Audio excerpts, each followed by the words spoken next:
Welcome back to Moonmind Temple. Those of you who joined us in part one have experienced the incredible difference these stories can make. With many reporting the deepest sleep they've had in years, tonight's journey will go even deeper.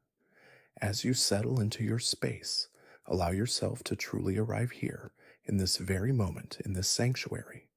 Imagine a serene, moonlit garden unfurling around you, a sacred place where time itself seems to slow, where the very air hums with an undeniable sense of peace. The soft silver glow of the moon bathes everything in a calming, ethereal light, gently outlining the ancient gnarled curves of venerable trees and illuminating the delicate, almost translucent petals of night blooming jasmine, its intoxicating scent a whispered promise of tranquility. The only audible sound is the whisper of a soft, benevolent breeze, rustling ever so slightly through the leaves, a natural soothing symphony that invites your senses to unwind your shoulders, to drop, and your active mind to finally quiet. This isn't merely a physical place. It's a profound state of being a sanctuary nestled deep within you, where the clamor and demands of the day effortlessly dissolve, and true, profound, and utterly restorative rest begins to unfurl like a delicate blossom opening to the night. This sacred internal space is always accessible, always waiting patiently for you to simply turn your attention inward. Tonight we'll embark on a transformative journey through the profound wisdom of timeless Buddhist teachings, not as a rigid set of doctrines to be memorized or an abstract academic discourse to be debated. Instead, we'll encounter them as a gentle guiding hand, softly extended to help you unlock the deep stillness that resides inherently within your own being. These aren't just stories to entertain or divert. They are ancient keys meticulously forged and exquisitely honed by centuries of contemplation and direct lived experience, precisely designed to help you understand the intricate, often perplexing, and sometimes unruly nature of your own mind. They offer a compassionate, accessible pathway to gently release the relentless grip of anxieties, the endless loops of unproductive thought, and the persistent nagging internal chatter that so often acts as a formidable, invisible barrier to deep, truly restorative sleep.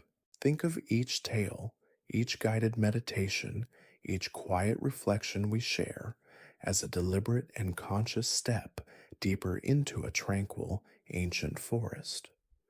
With each step you take, the path becomes clearer, the air cooler and purer, carrying the scent of pine and damp earth, and the sense of peace becomes more profound, leading you closer and closer to the very heart of inner tranquility, the calm core of your being.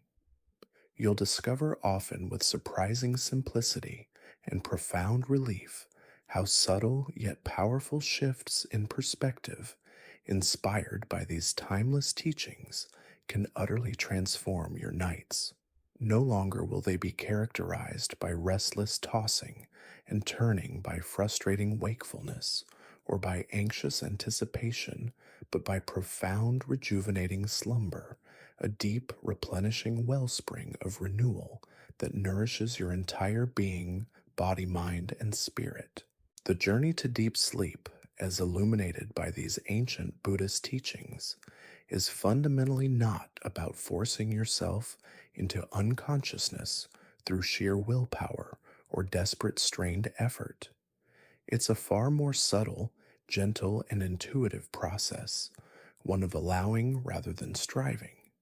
It's about meticulously creating the optimal conditions, both mentally and physically, for sleep to naturally arise, to bubble up from within you like a clear, cool spring emerging from the untouched earth. It's about cultivating the profound art of letting go, consciously releasing the physical tension held stubbornly in your muscles and fascia, gently releasing the emotional burdens carried unknowingly in your heart and nervous system, and most importantly, calming the incessant, often frantic and self defeating activity of your mind.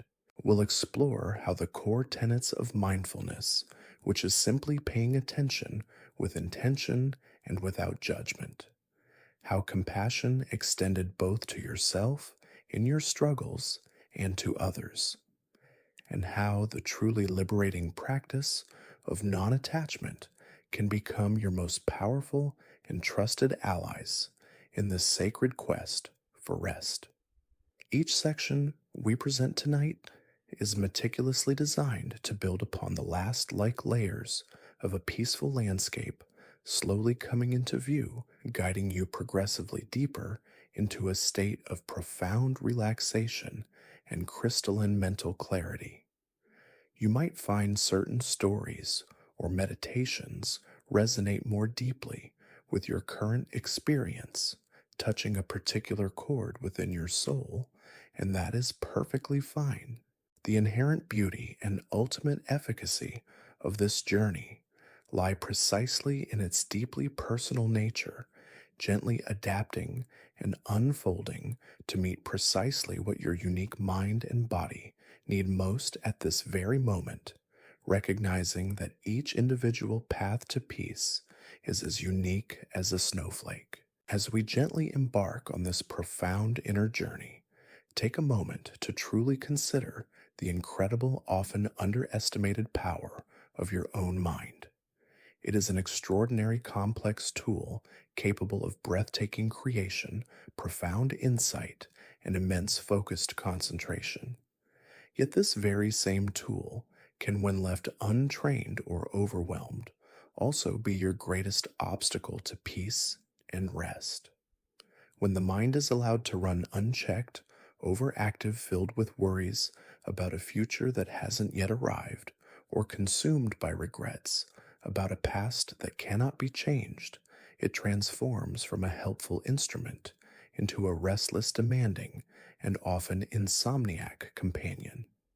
It actively resists the gentle invitation of sleep, pushing it away with its relentless churning and self imposed urgency.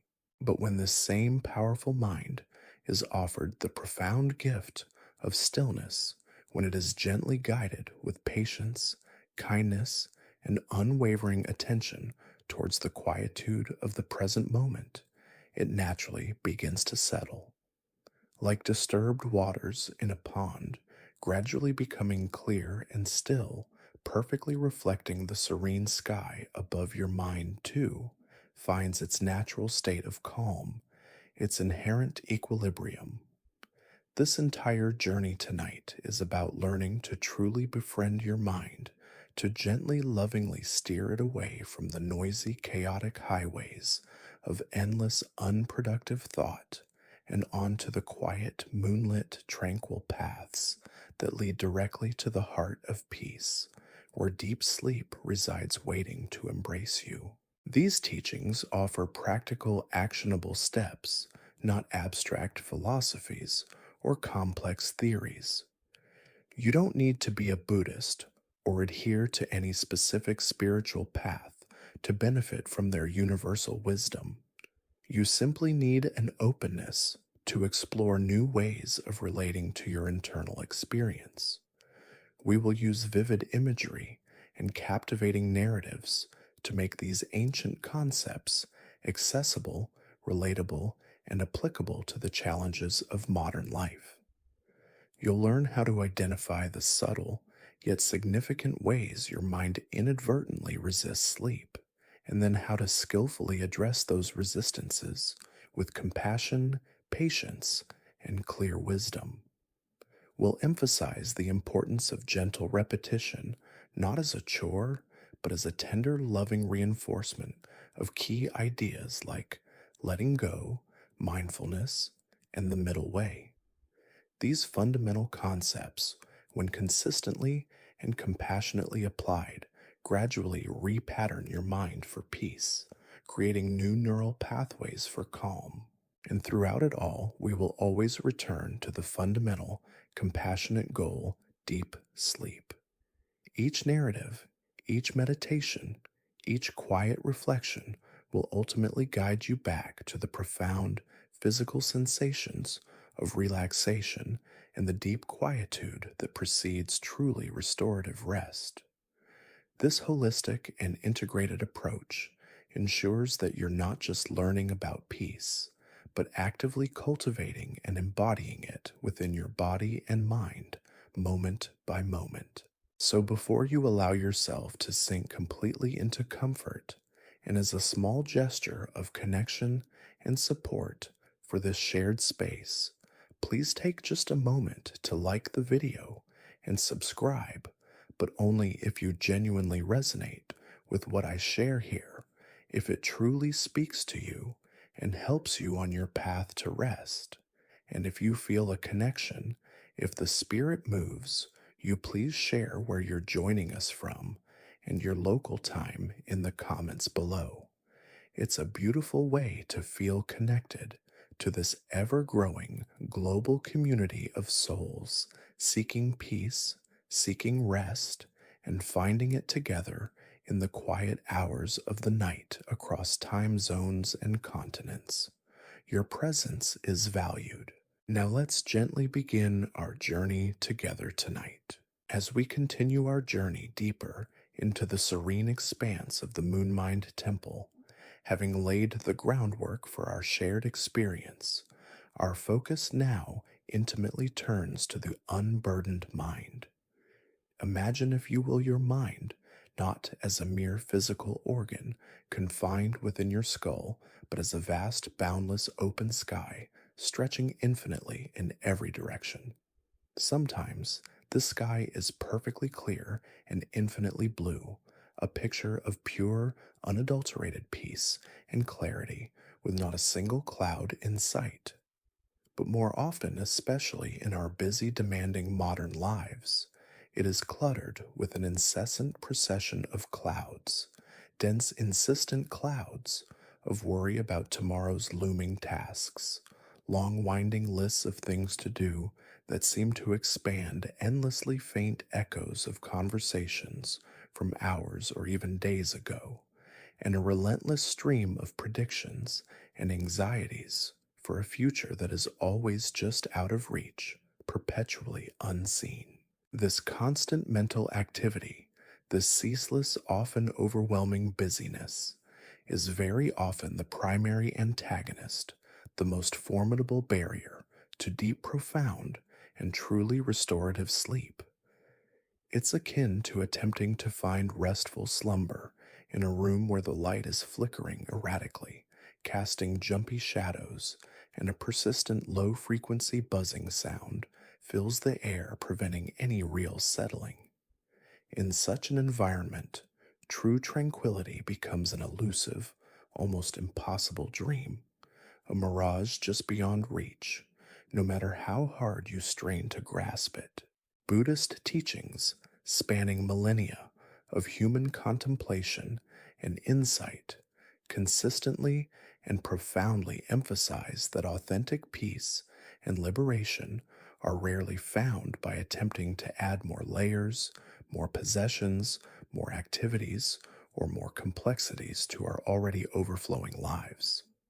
Instead, it is discovered by gently yet decisively subtracting what no longer serves us, by consciously letting go of the excess mental and emotional baggage we so habitually carry. When we apply this timeless wisdom specifically to the realm of sleep, it necessitates a deep and honest recognition of how much of our precious waking energy is unwittingly spent on this relentless mental churning. We ruminate endlessly on past events that are by their very nature immutable and unchangeable. We rehearse future scenarios, often with an obsessive and exhausting detail scenarios that more often than not never come to pass in the way we anxiously imagined. And we engage in ceaseless internal debates, arguing with ourselves, with others who aren't even physically present, or with hypothetical situations that exist only in our minds. Each of these pervasive mental habits, each of these intricate internal dialogues, adds another subtle yet significant layer of weight density and agitation to our minds, rendering it incredibly difficult to settle down, relax, and find true stillness when the natural call of night falls and the body craves rest. The ultimate goal here, it is crucial to understand, isn't to somehow force the mind to stop thinking entirely. That is an impossible and frankly an unnecessary task. Rather, the profound practice is to learn how to observe these thoughts as they arise, to acknowledge their presence without getting inextricably entangled in their narratives, to simply allow them to pass through our awareness without grasping onto them like leaves carried away by a gentle breeze on the surface of a pond moving effortlessly downstream. Consider for a moment the poignant and deeply insightful story of a young, earnest monk. He approached his revered master, his face etched with genuine frustration and weariness, complaining bitterly about the persistent restless and seemingly uncontrollable nature of his own mind. Master, he sighed, his voice heavy with despair. My mind is like a wild, untamed monkey constantly jumping from one branch to another, never finding a moment of rest or stillness. How can I ever hope to find true peace or even achieve a state of genuine deep meditation with such an unruly and chaotic companion? The master, a figure of profound wisdom and serene calm, simply smiled gently, his eyes twinkling with deep understanding and compassion. Tell me, he replied, his voice soft, yet clear, cutting through the monk's distress. What exactly is this monkey made of? Can you physically catch it? Where precisely did it come from? Can you pinpoint its location? The young monk, initially puzzled by the seemingly abstract and unanswerable questions, soon realized the profound truth hidden within them. He couldn't physically grasp his thoughts, couldn't pinpoint their exact origin or their eventual destination. The master continued, his voice resonating with ancient, timeless wisdom. The monkey, my dear student, only possesses power over you because you continue to chase it, to engage with its frantic antics, to give it your precious energy. If you simply cease the chase, if you merely observe it without judgment, without the desire to control or suppress it, it will in time grow tired of its own accord and eventually settle. This deceptively simple exchange encapsulates a profound and deeply liberating truth. Much, if not all, of our mental burden, our anxiety, and the associated sleeplessness comes not from the thoughts themselves, but from our ingrained reaction to our thoughts, our often futile attempts to control, to suppress, to argue with, or to eliminate them, rather than simply observing them with detached, compassionate awareness. To truly unburden your mind in preparation for the deep, welcoming embrace of sleep, begin by internalizing the liberating realization that your thoughts, while present and active, are not inherently you. They are merely ephemeral phenomena, transient events passing through the vast open field of your awareness, much like those clouds drifting across the limitless sky we imagined earlier. You, the true essence of you, are the sky itself, boundless, unchanging, infinitely spacious, and inherently calm, not the fleeting, ever changing clouds that momentarily obscure its vastness. When you lie down tonight, instead of embarking on a futile battle to push away thoughts or succumbing to immediate frustration at their persistent presence, Try a radically different, gentler approach. Acknowledge them. Simply acknowledge their arrival as if greeting a passerby on a peaceful street. You might silently think, ah, there's a thought about tomorrow's important meeting, or there's a vivid memory surfacing from earlier today. Just notice it without attaching any judgment to it, without getting drawn into a prolonged internal conversation or debate with it. Imagine each thought, each worry, each memory as a solitary leaf released from a tree branch, gently floating down a slow moving stream, drifting peacefully past your vantage point and eventually out of sight. There's no need to reach out and grab it, no compulsion to meticulously examine its texture or form. You simply let it go, allowing it to continue its journey downstream without your intervention or active participation. This practice of non engagement, of allowing thoughts to be without clinging to them, is absolutely crucial. The more intensely you try to wrestle with your thoughts, to argue with them, or to forcefully suppress them, the more energy you inadvertently imbue them with, and ironically, the more persistent and intrusive they become. By simply observing them with a detached, gentle awareness and allowing them to exist without your active participation, you begin to gradually detach from their emotional charge and, crucially, from their pervasive power to keep you awake. This profound shift is not about achieving an empty mind, which is often a misunderstanding of meditation and an unrealistic goal. Rather, it's about freeing your mind from the relentless, self imposed obligation to constantly analyze, to judge, to problem solve, or to endlessly rehearse scenarios. It's about consciously creating psychological space, a vast internal spaciousness within which your mind can finally naturally relax and return to its inherent peaceful state of stillness. When your mind is unburdened, when it is light and free from its self imposed heavy load, it naturally, effortlessly drifts toward the quietude, the profound serenity that precedes and invites truly deep restorative sleep.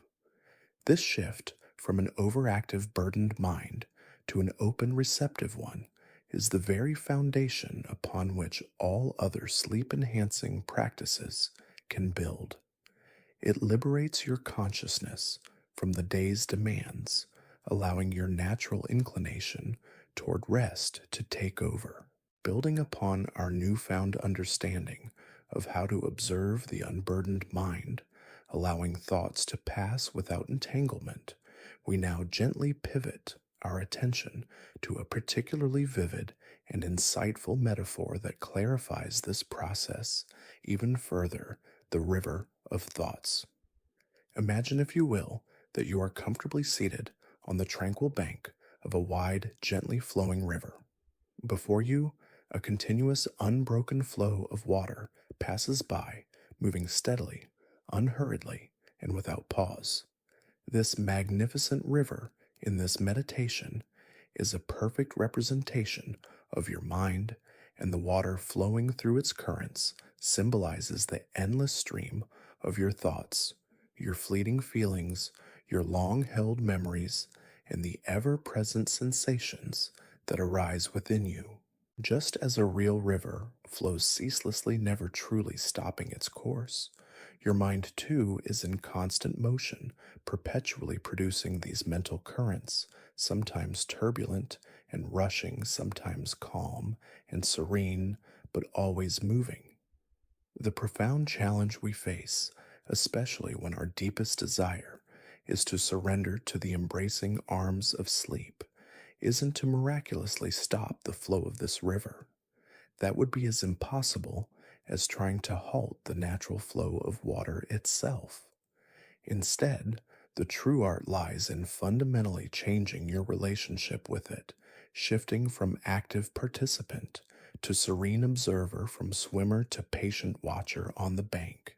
All too often, when we prepare for sleep, burdened by the day's myriad events, anxieties, or an overactive imagination, we inadvertently find ourselves jumping directly into this metaphorical river of thoughts. Once immersed, we then desperately try to swim against its powerful current, or perhaps with a frantic energy, we attempt to pluck out certain thoughts, to hold them up for scrutiny, to meticulously examine them, to dissect their every detail. This common human tendency is akin to standing in a real river and attempting to grab every single leaf, every passing twig, every shimmering ripple, every fleeting bubble that floats by. It is by its very nature an utterly exhausting and ultimately futile endeavor.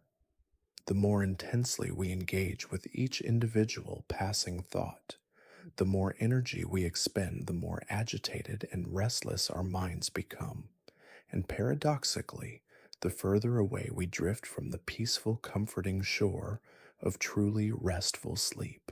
The profound wisdom of Buddhist teaching in this context gently invites us to adopt a radically different posture, to become the calm, detached observer, to simply sit peacefully on the riverbank, watching the thoughts flow by acknowledging their presence without judgment, without interference, and without any desperate need to control their trajectory or content. Consider for a moment a classic and deeply illustrative Zen analogy that clarifies this point. If you attempt to quiet the incessant activity of your mind by sheer force, through rigid control or forceful suppression, it is precisely like trying to stop the overwhelming power of a majestic waterfall with only your bare hands. Such an attempt would not only be utterly ineffective, leading to immediate failure, but would inevitably create even more turbulence, more splashing, more internal chaos, rather than the desired stillness and calm. The alternative, and indeed the central practice recommended here, is one of profound allowance. Allow the thoughts to arise, acknowledge their presence, allow them to simply be there without resistance or internal struggle, and then crucially allow them to pass, to continue their journey downstream out of your immediate awareness. There is absolutely no need to categorize them, to label them as good or bad, important or unimportant, urgent or trivial. They simply are mental phenomena, appearing and disappearing like clouds in the vast sky. When a thought comes into your awareness, instead of instinctively attaching to it, instead of getting caught in its narrative or elaborating on its content, simply notice its arrival. You might even silently label it to yourself, perhaps a gentle internal whisper of thinking or planning or remembering or worrying, and then with the utmost gentleness, without force or frustration, subtly redirect your attention back to a chosen anchor, perhaps the soft sensation of your breath as it enters and leaves your body, or the comforting feeling of your body's weight against the mattress, or the distant soothing sounds of the night, if they are present. This consistent, tender redirecting of attention is the very essence of how you effectively train your mind to become less reactive and profoundly more peaceful. This practice is often referred to as mindful awareness. It is not, as many mistakenly believe, about achieving a completely empty mind, a state of perfect blankness where no thoughts exist. Such a state is largely unattainable for the human mind and isn't the goal. Rather, it is about fundamentally transforming how you relate to the contents of your mind, to the ever present stream of thoughts. Think back to that wild monkey from our previous section. Recall how, when you finally ceased the relentless chase, When you stopped engaging with its frantic antics and simply observed it, eventually, inevitably began to settle down. Similarly, when you wholeheartedly stop chasing, stop wrestling with, or stop clinging to your thoughts, they gradually yet decisively lose their overwhelming power over you. They become less sticky, less demanding of your precious attention. You begin to create a healthy psychological distance from them, recognizing that while thoughts exist within your consciousness, they do not inherently define who you are, nor do they possess the ultimate power to dictate your present state of being or prevent your rest. You are the vast open sky, not the clouds that pass through it.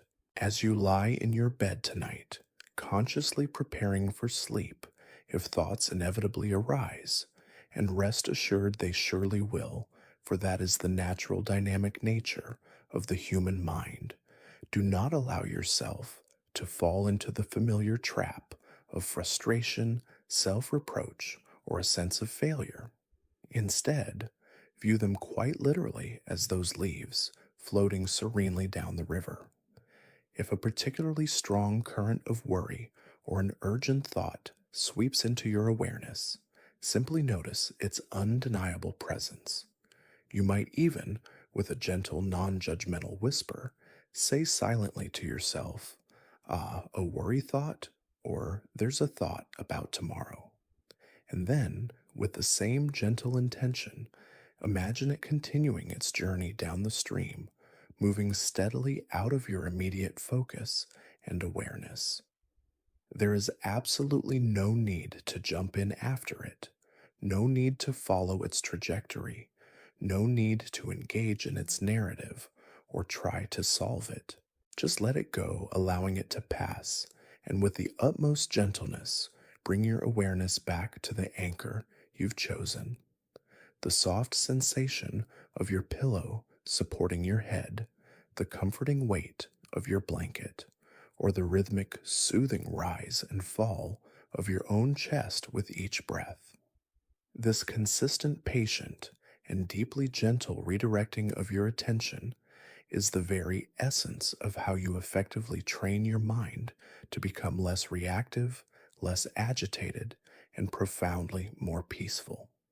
It is not a one time achievement, a destination reached and conquered, but rather a continuous, lifelong practice, a mindful dance of awareness. And with each and every time you gently return to being the calm, non judgmental observer on the riverbank, you reinforce and strengthen your innate capacity for deep, undisturbed, and utterly rejuvenating sleep, allowing your mind to finally settle into its natural state of rest. This is the art of befriending your own consciousness, allowing it to find its natural ease.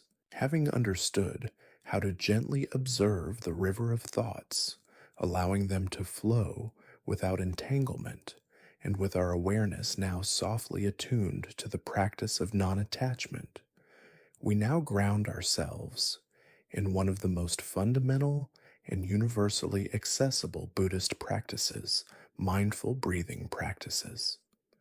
The breath, often taken for granted as a mere involuntary physiological function, is in reality so much more.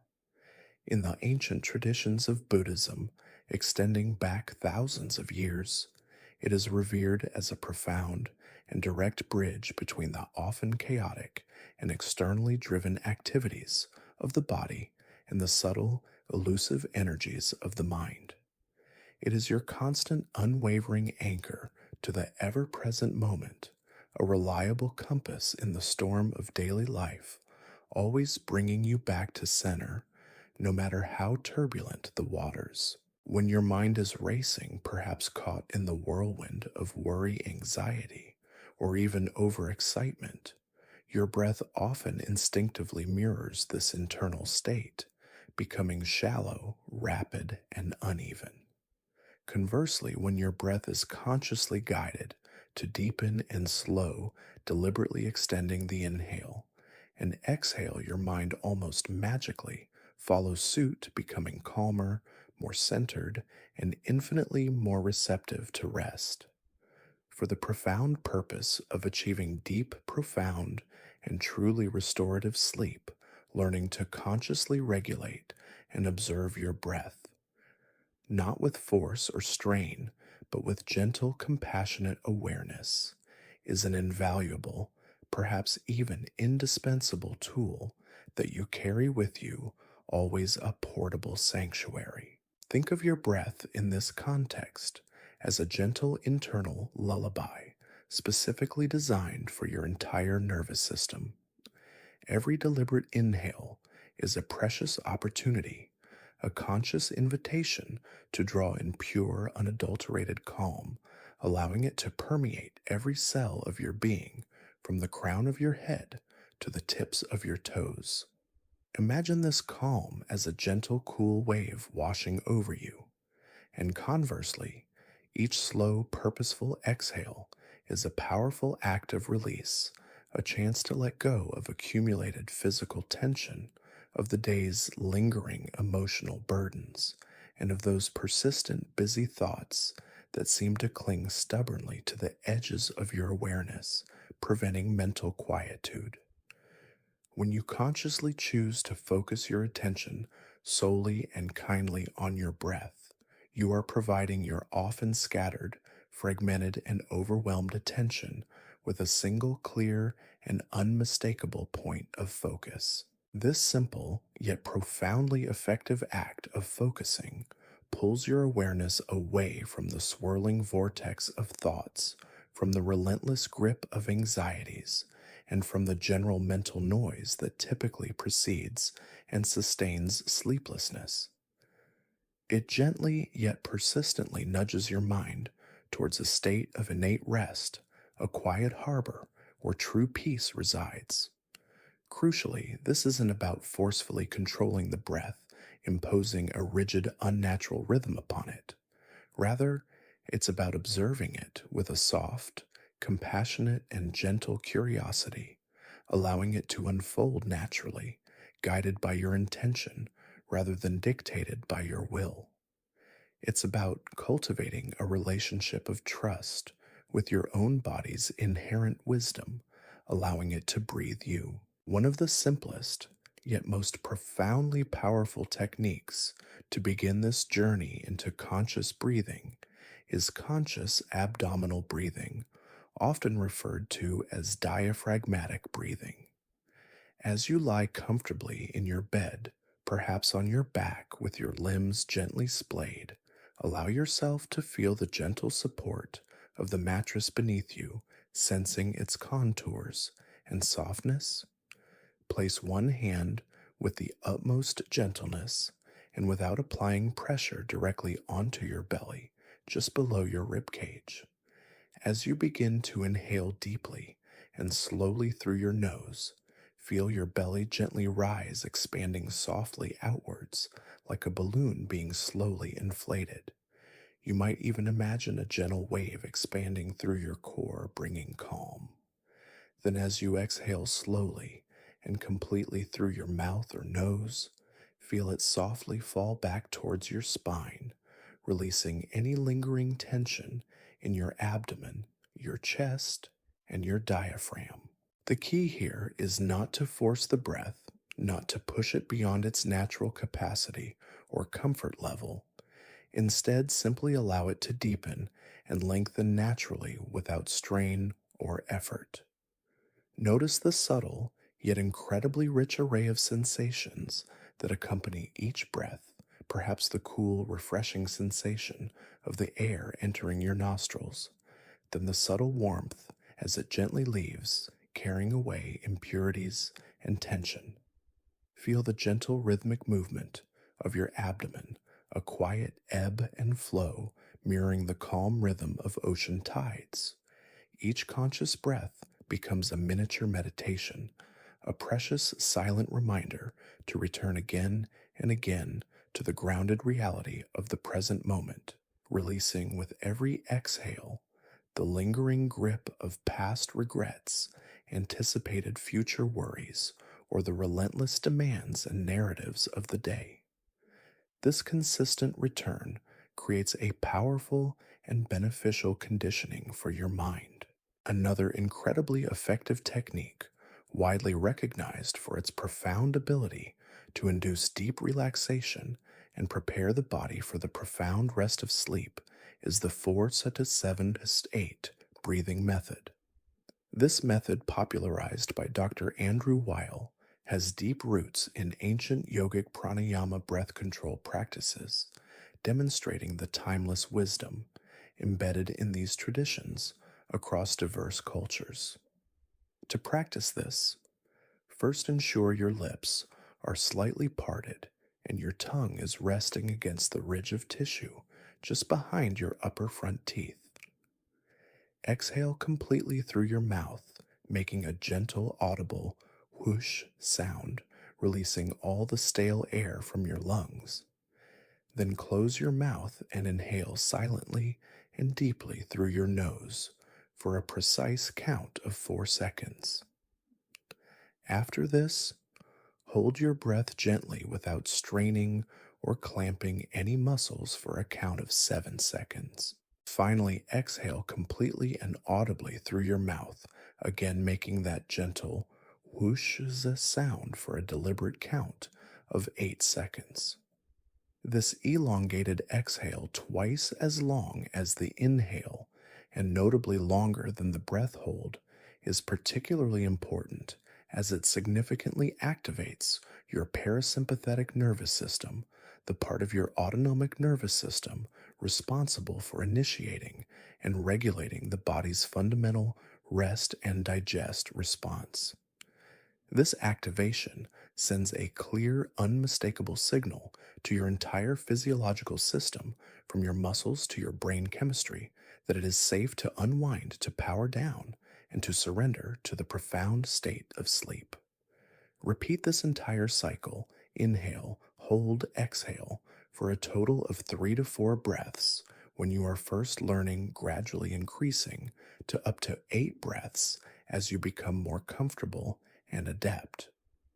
You'll often find a noticeable and profoundly calming shift in your internal state after just a few rounds. This simple, structured breathing pattern effectively bypasses the conscious mind's analytical chatter by giving it a specific repetitive task, thereby allowing the body's natural relaxation response to take over effortlessly. The profound beauty and practical genius of mindful breathing practices lie in their inherent accessibility, their universality, and their immediacy. Your breath is your constant companion, always with you, always available, a reliable anchor in any circumstance, a source of comfort that is never far away. You require no specialized equipment, no expensive memberships, no perfectly quiet room, though a peaceful environment certainly enhances the experience. You can practice conscious breathing anywhere at any time, subtly integrating it into moments of stress or transition throughout your day, serving as a mini reset button for your nervous system. However, it becomes particularly potent, almost magical in its effect, when consciously incorporated into your nightly pre-sleep routine. By making mindful breathing a deliberate and cherished part of your winding down ritual, you are systematically training your mind and body to associate the gentle act of conscious respiration with calming down, with letting go of the day's lingering energy, and with preparing for deep rest. It is a soft, yet undeniably powerful pathway to inviting profound stillness, deep tranquility, and ultimately truly undisturbed and rejuvenating sleep into your nights. This is a practice that yields cumulative benefits, deepening your capacity for calm, with each conscious breath building a strong, unwavering reserve of peace within you that can carry you into the deepest parts of the night. It's an active, yet ultimately effortless surrender to your body's innate wisdom, a gentle return to your most natural state. Having established the profoundly grounding power of mindful breathing, and with our awareness now gently attuned to its soothing rhythm, we gracefully extend that awakened attention to the entire physical form with a practice known as the body scan for stillness. Our bodies, those remarkable and resilient vessels that carry us through the complexities and demands of daily life, often accumulate and store the myriad tensions of the day, much like a sponge absorbs water. We might unconsciously carry hunched shoulders from hours spent at a desk, a tightened jaw from suppressed frustration or unspoken words, a clenched stomach from lingering anxiety, or a rigid lower back from prolonged sitting and stress. These subtle yet persistent physical manifestations of mental and emotional unease can create a constant low level agitation within us, a subtle hum of discomfort that actively prevents deep relaxation and consequently truly profound and restorative sleep. The body scan is a deeply meditative and compassionate practice designed to systematically and gently bring your focused awareness to different parts of your body, noticing whatever sensations arise, whether they be tension, warmth, coolness, tingling, numbness, or simply a feeling of ease without judgment, and with the sole benevolent intention of inviting release and ease into each area, allowing your body to soften into rest. Imagine, if you will, your awareness transforming into a gentle, soothing, warm light, perhaps like the soft, silvery glow of moonlight we envisioned earlier, or a comforting golden light.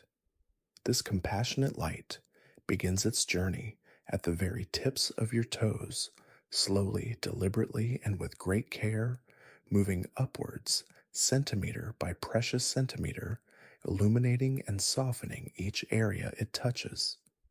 The fundamental principle here is not to change anything forcibly, not to manipulate sensations, but simply to notice what is present with an open, non judgmental curiosity.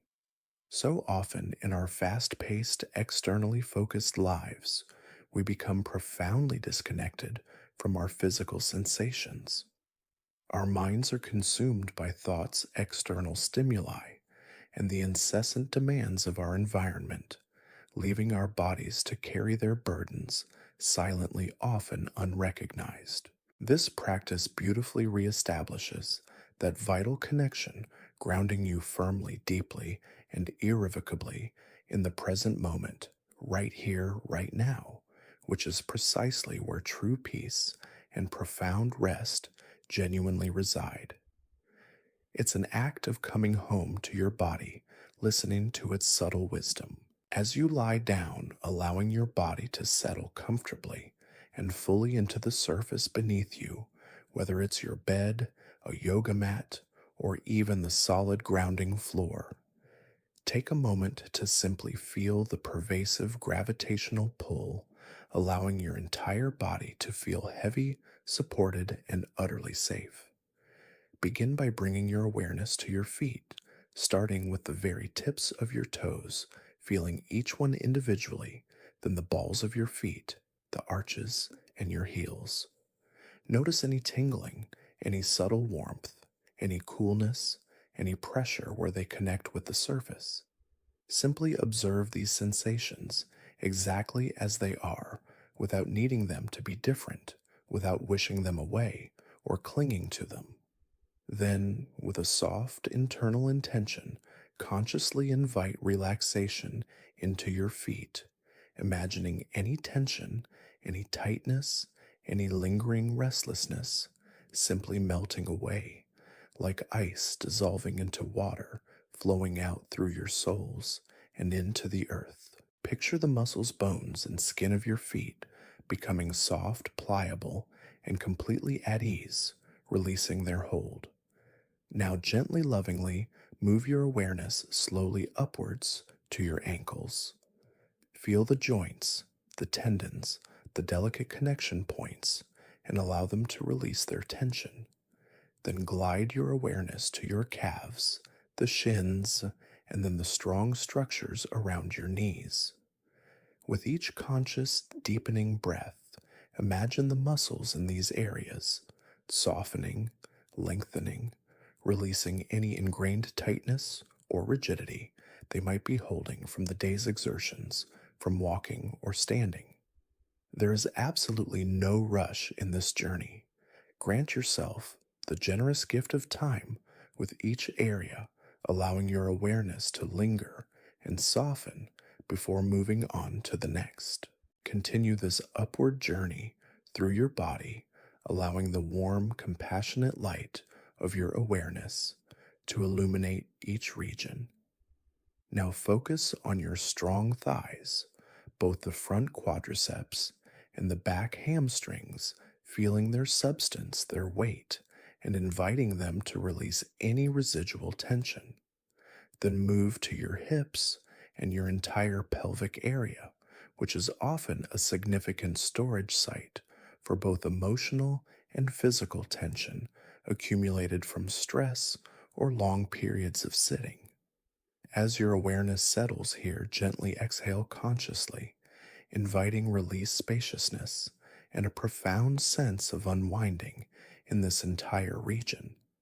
Allow your hips to spread your pelvis to feel broad grounded and utterly settled into the supporting surface. Next, bring your attention to your lower back, another common repository of stress and strain. Feel its natural curve, its comforting connection to the surface beneath you, and again, gently invite softness and ease, imagining any tightness simply melting away. Then gently guide your awareness to your abdomen, the soft, vulnerable core of your being. Notice the gentle rhythmic rise and fall of your belly with each natural breath, feeling the subtle movements of your internal organs, the very life force within you. Allow your belly to be soft, yielding, not held in or tensed. Next, bring your attention to your chest, feeling the expansion and contraction with each breath, noticing the steady, comforting rhythm of your heart beating within your rib cage. Then shift your focus to your fingers, feeling each individual digit, sensing any residual energy or fatigue.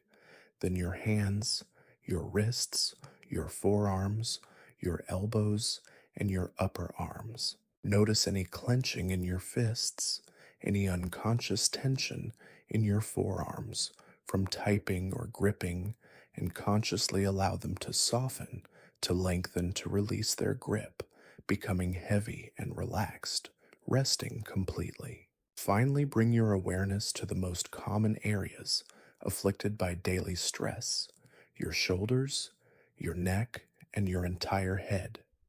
With your next gentle exhale consciously, allow your shoulders to drop away from your ears, releasing the invisible weight they've been carrying all day, as if shedding a heavy cloak or a mountain of responsibility. Soften your jaw, deliberately unclench your teeth, and allow your tongue to rest softly in your mouth, completely relaxed. Smooth out any lingering tension in your forehead, around your eyes, and between your eyebrows, as if gently ironing out a crease in a piece of fabric. Imagine your scalp relaxing, releasing any lingering tightness or headaches it might be holding. Feel the skin on your face soften your expression, becoming utterly peaceful and serene. As your awareness reaches the very crown of your head, feel your entire body as a unified field of sensation, a singular coherent landscape of deep relaxation and profound peace. There are no longer separate fragmented parts, just a vast interconnected sense of ease, weight, and stillness radiating outwards. You are utterly present in your body, and your body is utterly at peace.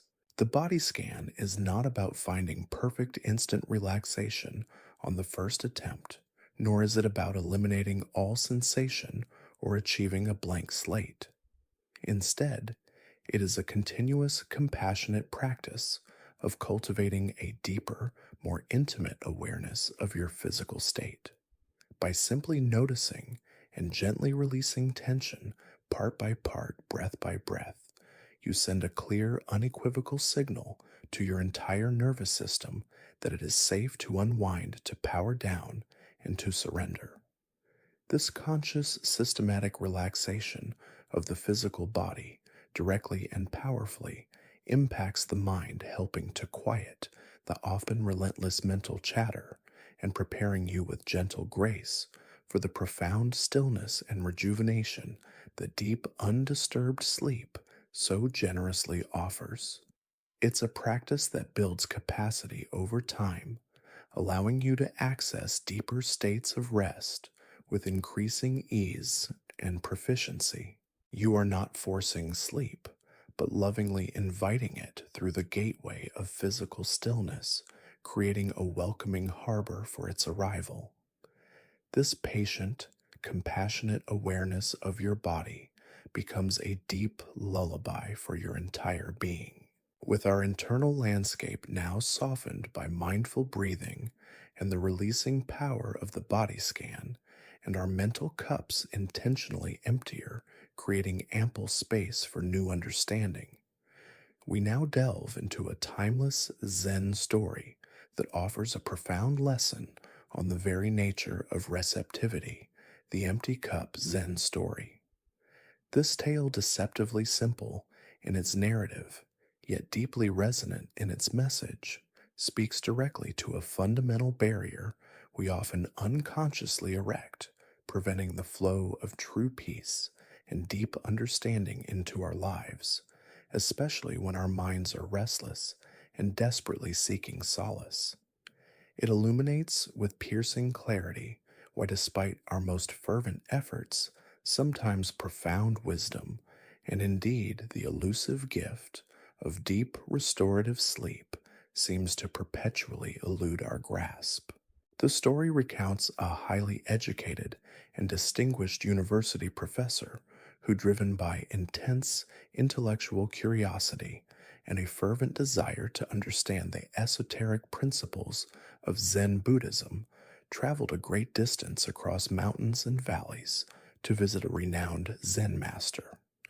Upon his eager arrival at the humble monastery, before the master could even offer a traditional greeting or a moment of quiet contemplation, the professor immediately launched into a verbose and impassioned exposition of his own vast knowledge.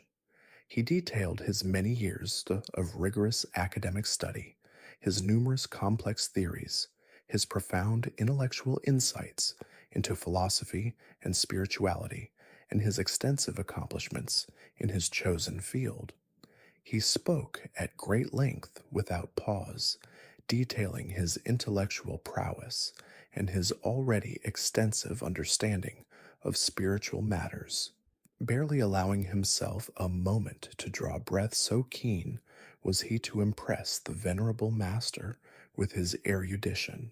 The master, a figure of serene patience and quiet, unwavering presence, listened attentively, his gaze steady, calm, and deeply compassionate, without interrupting the torrent of words flowing from the professor.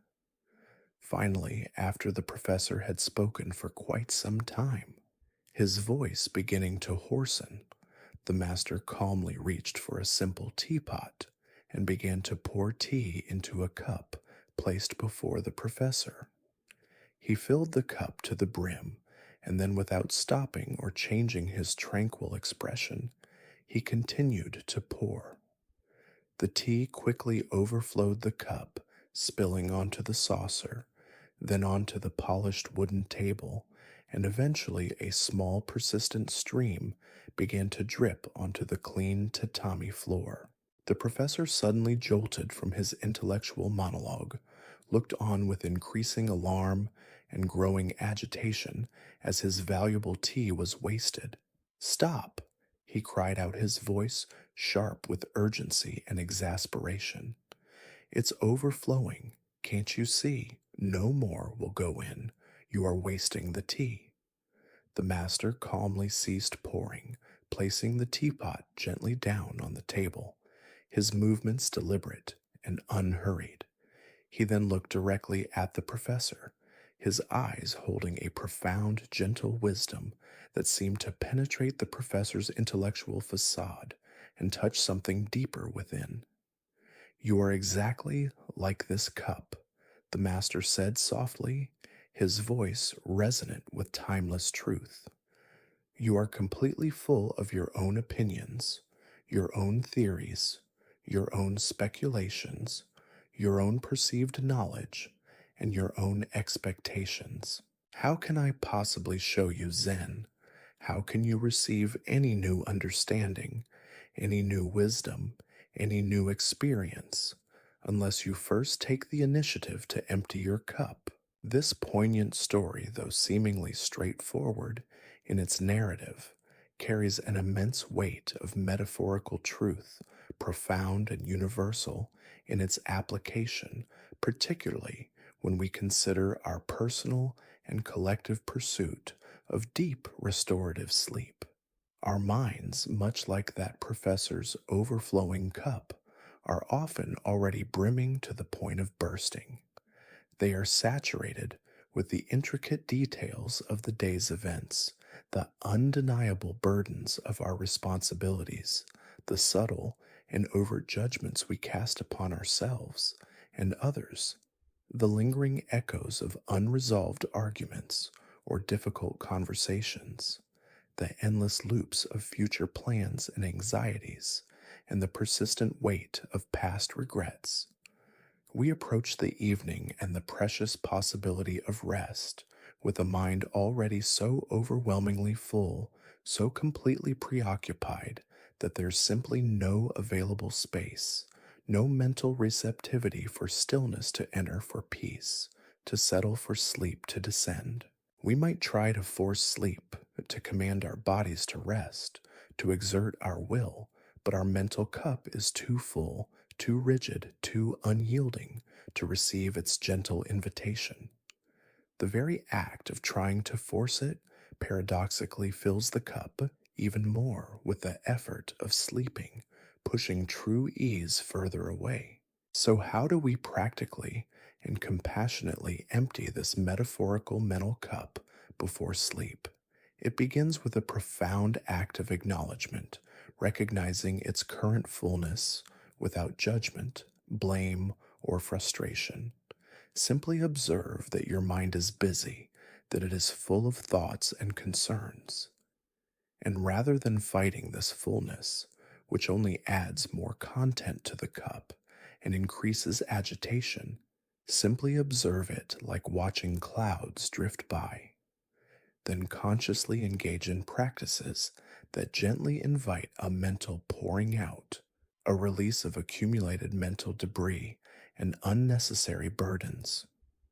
This could be a brief period of journaling where you intentionally offload any lingering thoughts, worries, or plans onto paper, explicitly telling your mind that these are now stored and safely outside your mental space for the night.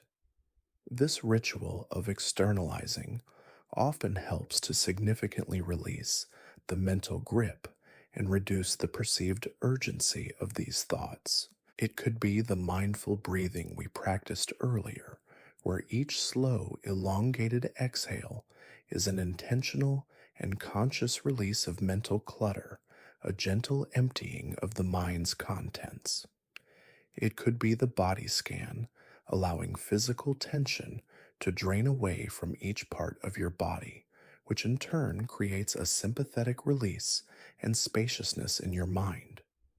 The underlying goal in all these approaches is to reduce the mental load to create an internal spaciousness and receptivity where new subtle experiences, like the gentle sensation of quietude, the burgeoning feeling of drowsiness, and the quiet invitation of sleep itself, can be truly received welcomed and allowed to blossom. When your cup is empty, or at least significantly less full and less rigid, you become profoundly receptive. You become open to the subtle, almost imperceptible shifts that lead to sleep. The organic slowing of your heart rate, the natural deepening of your breath, the spontaneous softening of your muscles, and the gentle blurring of the sharp edges of your thoughts as they dissipate into the background of your awareness.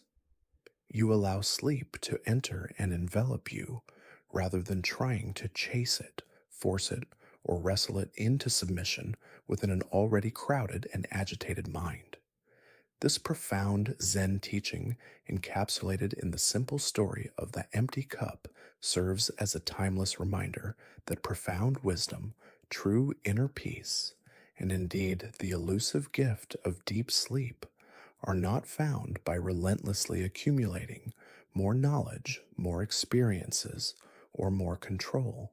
Instead, they are found by learning the ancient gentle art of graceful release, by understanding that sometimes the most powerful and transformative action we can take is to simply let go, to make space, and to trust the natural processes of life and rest. When your cup is empty, it is truly ready to be filled, not with more mental chatter, but with the boundless stillness and restorative peace of the night. This willingness to let go is the ultimate invitation for sleep. With our cups now intentionally emptier, creating ample space for new understanding, we delve into another pervasive mental habit that profoundly impacts our ability to find restful sleep, letting go of yesterday. Our minds, with their remarkable and complex capacity for memory, often act like a tireless archivist, continually replaying, reviewing, and reliving the events, conversations, emotional nuances, and perceived challenges of the past. This inherent ability to recall and reflect isn't problematic in itself. Indeed, learning from experience and integrating lessons from our past is crucial for personal growth, resilience, and developing wisdom. However, when this archiving function turns into chronic rumination, an endless replaying of conversations, dwelling on perceived mistakes, re experiencing frustrations, or rehashing unresolved conflicts and grievances, it transforms into a heavy, invisible chain, binding us inextricably to a time that no longer exists, a time we cannot change. This constant, exhausting mental engagement with what's already transpired is one of the most significant and insidious barriers to inviting the stillness, peace, and ultimate surrender required for truly deep and restorative sleep. Imagine for a moment that you are attempting to climb a steep mountain while carrying a large, heavy backpack. This backpack is filled not with essentials for the climb, but with countless stones, each stone representing a past regret, a missed opportunity, a perceived insult, a nagging worry from earlier in the day, or an unresolved emotional charge from a recent interaction. As you move through your day, distracted by tasks, conversations, and external stimuli, you might not notice the full oppressive weight of this burden. But when you finally lie down in bed, tired and desperately trying to find peace and solace, the collective burden of these metaphorical stones becomes acutely and painfully clear, pressing down on you, keeping your mind active, agitated, and utterly resistant to rest. Deep sleep requires a profound lightness of being an unburdening, a release from all heavy loads, and clinging to yesterday's events, to its emotional residue, fundamentally prevents this necessary release. The profound wisdom embedded within the Buddhist path offers a liberating insight. The past, once it has occurred, is immutable, fixed, and beyond our ability to alter. Our ceaseless attempts to change it in our minds, to refight battles that are long over, or to relive moments with different wished for outcomes, are ultimately futile, exhausting, and self defeating. They drain our energy without producing any real change. Consider the poignant and widely shared Zen story of two monks, Tanzen and Aikido, who were once traveling together. They were walking down a deeply muddy road on a day when a heavy, persistent rain was falling, making the path treacherous and slick. As they rounded a sharp bend in the road, they came upon a beautiful young woman. She was struggling immensely to cross the road. The mud was deep and thick, almost impassable, and her exquisite silken kimono, which she clearly cherished, would be ruined if she attempted to wade through it.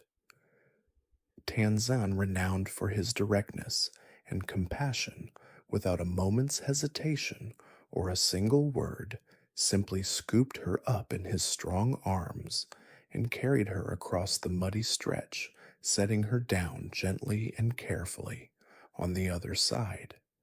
He then continued on his way with the Aikido as if nothing extraordinary had happened.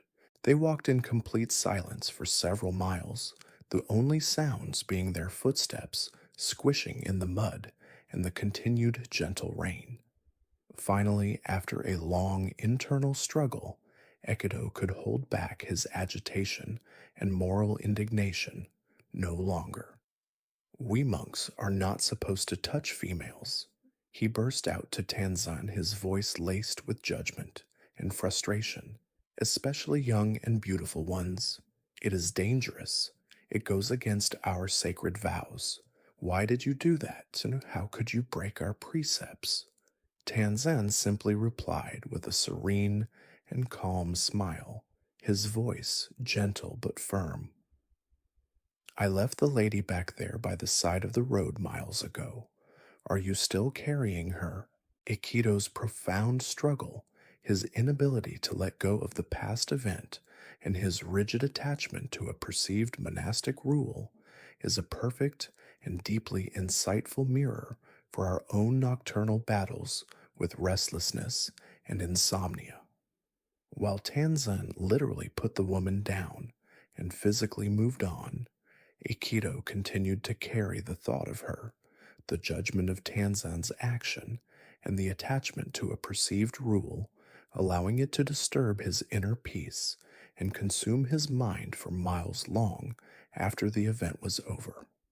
Similarly, when we lie down to sleep, we often continue to carry the day's interactions, both significant and seemingly insignificant. The awkward comment we made at work, the email we forgot to send, the minor disagreement with a loved one, a perceived slight from a colleague, or a financial worry. These are the ladies we continue to carry long after the actual events have passed into history. Our minds chew on them, replaying them in an endless, unproductive loop, seeking resolutions or different outcomes that can only happen in the present moment, if at all, not in the mental echo chamber of the past. This replaying, this rumination, keeps our nervous system subtly activated vigilant and prevents the deep relaxation necessary for sleep. The practice of letting go of yesterday is not an act of weakness or escapism. It is, in fact, an act of profound self compassion, mental hygiene, and strategic wisdom. It means acknowledging with kindness that the past has served its purpose in bringing us to this very moment. We can learn invaluable lessons from it, certainly extracting wisdom from our experiences, but we cannot by any means change it.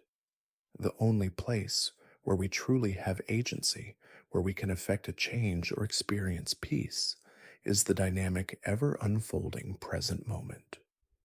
For sleep, this translates into a conscious, compassionate decision to release the mental hooks that keep pulling you back into the labyrinth of yesterday. When a past thought, a memory, or an emotional echo arises, notice and acknowledge its presence without judgment, and then with the same gentle intention we used for the river of thoughts, visualize yourself actively releasing it. Perhaps imagine placing the thought on a cloud and watching it peacefully drift away across the sky, or sealing it safely within a metaphorical box that you then set aside until morning, knowing you can revisit it then if needed. This intentional letting go is not about denial or avoidance. It's about setting clear, compassionate boundaries for your mind, especially during the sacred time dedicated to rest and renewal. It's about training your internal archivist, your inner CEO of consciousness, to pause its work for the night, recognizing that its tireless efforts are now counterproductive to your well being. You can even create a small personalized ritual before bed to facilitate this release. Write down any lingering thoughts, worries, or unresolved issues from the day in a dedicated notebook, explicitly telling your mind that these are now stored and safely contained for tomorrow. This simple yet powerful act of externalizing often helps to significantly release the mental grip and reduce the perceived urgency of these thoughts. Remember, the burdens of yesterday, the weight of what has already transpired, have no place in the sanctuary of your sleep. By consciously, compassionately, and consistently letting go of what has already transpired, you create the spaciousness, the mental lightness, and the profound sense of freedom necessary for your mind to finally settle. This allows the gentle, inevitable current of sleep to carry you into profound, undisturbed rest. Just like Tanzan you left yesterday back there, allow your mind, your heart, and your entire being to do the same. This is the path to truly resting, truly releasing, and truly rejuvenating. With the weight of yesterday gently released from our mental backpack and our cups now receptive and open to new wisdom, we gracefully turn our attention to the liberating power of embracing the present moment. If the past is a story already written, its ink dry and unchangeable, and the future an unwritten one, merely a vast expanse of possibilities and uncertainties, then the present moment is the only true reality we genuinely possess. It is the singular, dynamic point in time where life genuinely unfolds, where all experience, all sensation, and all peace actually exist. Yet for many of us, especially as we lie in bed seeking the elusive embrace of sleep, our minds are stubbornly anchored either in what has already happened, endlessly replaying it, or in what might yet come to pass, constantly planning and worrying. This perpetual mental time travel, this restless oscillation between past and future, is a primary and often overlooked culprit in disrupting our inner peace and making deep, profound sleep frustratingly elusive. It's akin to trying to fully listen to a beautiful, intricate piece of music while simultaneously fast forwarding and rewinding the track, never allowing yourself to simply be with the melody as it unfolds in the now. You inevitably miss the richness of the song, the very essence of the present moment. Buddhist teachings spanning millennia consistently and profoundly highlight the truth that much of our suffering, our distress, and our mental agitation often arises not from external circumstances themselves, but from our ingrained resistance to the present moment. It stems from our persistent desire for things to be different than they are right now, our clinging to how we think things should be, or our consuming preoccupation with what is not here, what is absent, or what is yet to materialize. When we are caught in the incessant whirlpool of thoughts about the past or the future, we are by definition profoundly absent from our own lives. We are not truly experiencing the soft sensation of the sheets against our skin, the profound quiet hum of the night, the subtle sense in the air, or the calming rhythmic flow of our own breath as it gently sustains us. This pervasive detachment from the immediate, tangible reality of the present moment creates a state of perpetual, low level activation for the mind. It keeps our cognitive functions subtly engaged, making our nervous system vigilant, and is thus fundamentally incompatible with the deep surrender and profound letting go that is absolutely required for restorative sleep. Consider the simple, yet deeply illustrative story of a young farmer who was constantly plagued by anxiety. His days and nights were consumed by worry. He worried endlessly about the past harvest, whether he had done enough, whether his efforts were sufficient, whether there had been a mistake in his calculations.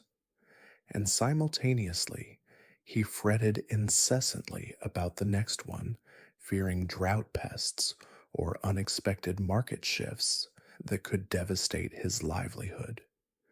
He was so utterly consumed by these mental preoccupations, so lost in the narratives of yesterday and tomorrow, that he barely noticed, let alone appreciated, the vibrant beauty of his flourishing fields in the current season bursting with life and promise. Nor did he find any joy in the simple grounding act of tilling the rich soil, feeling the earth warm and alive in his hands. One day, an old wise monk, renowned for his serene presence and deep insight, visited his farm. Noticing the farmer's visible distress and constant furrowed brow, the monk simply approached him and, with a gentle, compassionate smile, asked, "My dear friend, tell me, when you are eating your meal, are you truly eating? And when you are walking across your fields, observing your crops, are you truly walking?" The farmer, perplexed by what seemed like an absurdly obvious question, replied, "Of course, master. What a strange question. When I eat, and when I walk, I walk." The monk smiled gently, his eyes filled with profound understanding and a touch of sadness. "No, my friend," he said softly, "I observe that often when you are eating, your mind is already walking in the fields of tomorrow, planning and worrying about what is to come. And when you are walking, your mind is still eating the harvest of yesterday, dwelling on what is done and gone. True peace and true nourishment for the soul come only when your mind is fully and completely present with what you are doing, with what you are experiencing right here, right now." This simple yet profound dialogue reveals a universal truth about our often dysfunctional engagement with time. The farmer's pervasive anxiety, much like our struggles with insomnia, stemmed directly from an inability to dwell fully and consistently in the now. For the purpose of inviting deep sleep, this means consciously and compassionately allowing yourself to disconnect from the endless mental narratives of yesterday's events and tomorrow's demands. It means making a deliberate choice to simply be with the immediate physical and sensory experience of lying comfortably in bed. This is not about forcing your mind to be empty to become a blank slate, as we've discussed. Instead, it's about gently yet firmly redirecting its attention. When a thought about tomorrow's to-do list, a worry about a future event, or a lingering memory of a past interaction arises, acknowledge its presence without judgment, recognizing it as a passing mental phenomenon. But then, with great kindness and persistence, softly bring your awareness back to a concrete anchor in the present moment, the sensation of your body sinking into the mattress, the soft weight of the blanket, the subtle sounds of the night outside your window, or the calming rhythmic flow of your own breath as it moves in and out of your body. Practicing presence is a subtle yet powerful art of gently bringing yourself back again and again to the here and now. It's about consciously noticing the soft texture of your pillow against your cheek, the warmth radiating from your blanket, the steady, comforting beat of your own heart within your chest, the feel of the cool air on your skin. It's about cultivating an appreciative awareness of these simple, unadorned, and often overlooked present sensations, allowing them to fill your consciousness. When your mind drifts, as it inevitably will, for that is its nature, simply observe the drift without judgment or frustration, recognizing it as a natural occurrence. And then, with unwavering kindness and patience, gently guide it back to the immediacy of the present moment, like guiding a small boat back to shore. This repeated act of returning this consistent, compassionate redirection is the very essence of mindfulness. It is not a failure when your mind wanders, but an opportunity to practice returning.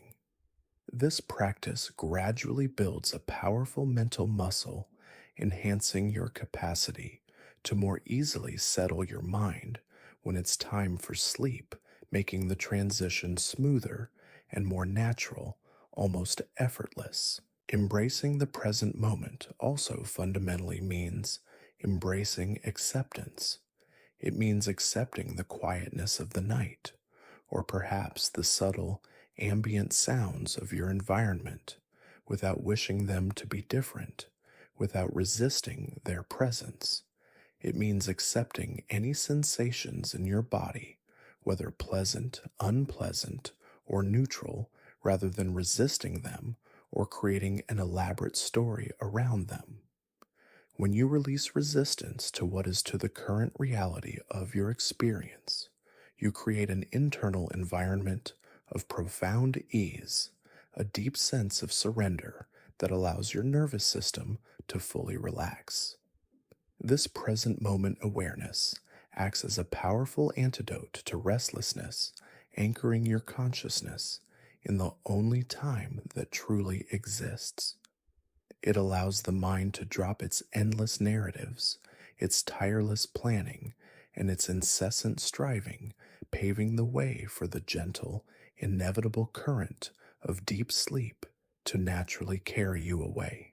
By fully inhabiting the present, by truly being here now, you offer your entire being the sacred permission to truly rest, to be fully at peace, and to finally surrender to the profound and healing stillness of the night. This is the path to deep, unwavering slumber. As we deepen our connection to the present moment, having learned to leave the burdens of yesterday behind, we now explore a core principle that brings profound and lasting balance to our lives, and crucially to our sleep, the middle way to balance. In Buddhist philosophy, the middle way, or madhyamaka, meaning the middle path, is not about compromise or lukewarm effort.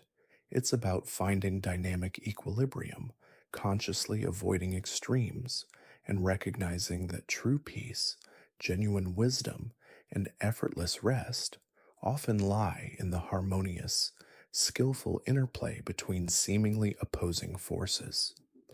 For those of us navigating the intricate journey towards deep sleep, this timeless principle means diligently yet gently navigating the delicate balance between active effort and passive surrender, between employing conscious calming techniques and cultivating a profound, allowing acceptance of what is. Imagine a highly skilled tightrope walker. If they lean even slightly too far to one side, they inevitably lose their balance and fall. If they lean even slightly too far to the other, the same precarious fate awaits them. Their success, their almost magical ability to traverse the thin rope with breathtaking grace, stability, and apparent effortlessness, lies precisely in the constant, subtle, and intuitive adjustments they make to maintain a dynamic balance directly in the center. Our human pursuit of sleep often mirrors this precarious act. We might lean too heavily into one extreme excessive effort. This manifests as trying too hard to fall asleep, attempting to force relaxation through sheer willpower, or meticulously following every sleep instruction with rigid, anxious determination. This intense striving, this desperate effort, often born of a deep seated desire for control over an uncontrollable process, ironically creates an internal tension and active resistance within our nervous system, inadvertently pushing sleep further away, making it more elusive. Conversely, we might lean too heavily into the opposite extreme, passive surrender that borders on apathy. This manifests as feeling utterly defeated by sleeplessness, giving up entirely on any calming practice, and just passively waiting for sleep to magically arrive without any intentional cultivation of conditions which can lead to deep frustration, feelings of helplessness, and prolonged wakefulness. The middle way teaches us to skillfully and compassionately find the precise harmonious balance between these two unskillful extremes to walk the tightrope of rest with grace. Consider the illuminating and deeply personal story of the Buddha himself before his full enlightenment. In his earnest quest for spiritual liberation, he initially pursued a path of extreme asceticism. He deprived his body of essential nourishment, denied himself comfort, and engaged in severe self mortification, believing that such extreme suffering and discipline would lead to ultimate spiritual insight and freedom. He pushed his physical form to its absolute limits, becoming skeletal weak and utterly depleted. Yet this extreme path did not bring him the awakening he sought. Instead, it brought him to the very brink of death, exhausted, disillusioned, and no closer to profound wisdom. It was only when he remembered a childhood memory of sitting peacefully under a rose apple tree, observing the natural world with open awareness, and then consciously accepted food and rest, nurturing his body rather than punishing it, that he regained the physical strength and mental clarity of mind necessary to pursue a path of moderation. He realized with profound insight that both extreme indulgence, which he had experienced in his princely youth, and extreme asceticism were equally unskillful and ultimately unproductive. The authentic path to awakening to liberation lay in the balance, the compassionate, discerning, and wise middle way. Applying this profound principle to our personal quest for deep sleep, the middle way encourages a nuanced, gentle, and highly self-aware approach. It's fundamentally not about trying to sleep, which, as we've discussed, often engages the very parts of the brain that are designed to keep us awake, alert, and problem solving. Instead, it's about skillfully creating the optimal conditions for sleep to arise naturally, effortlessly, like a plant growing towards the sun when properly nurtured. This is precisely where the dynamic balance between effort and surrender comes into play. We put in the conscious, deliberate effort to prepare our internal environment. We engage in mindful breathing practices.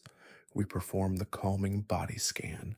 We consciously release the thoughts and burdens of yesterday, and we gently embrace the vivid reality of the present moment. These are active, intentional steps, conscious efforts to calm our minds and bodies, to soften our internal landscape. But once these wise preparations are complete, the middle way then powerfully calls for a deep, heartfelt surrender. It asks us to bravely let go of the outcome. We release the desperate, grasping need for sleep to happen right now, or for our sleep to be perfect in some imagined way.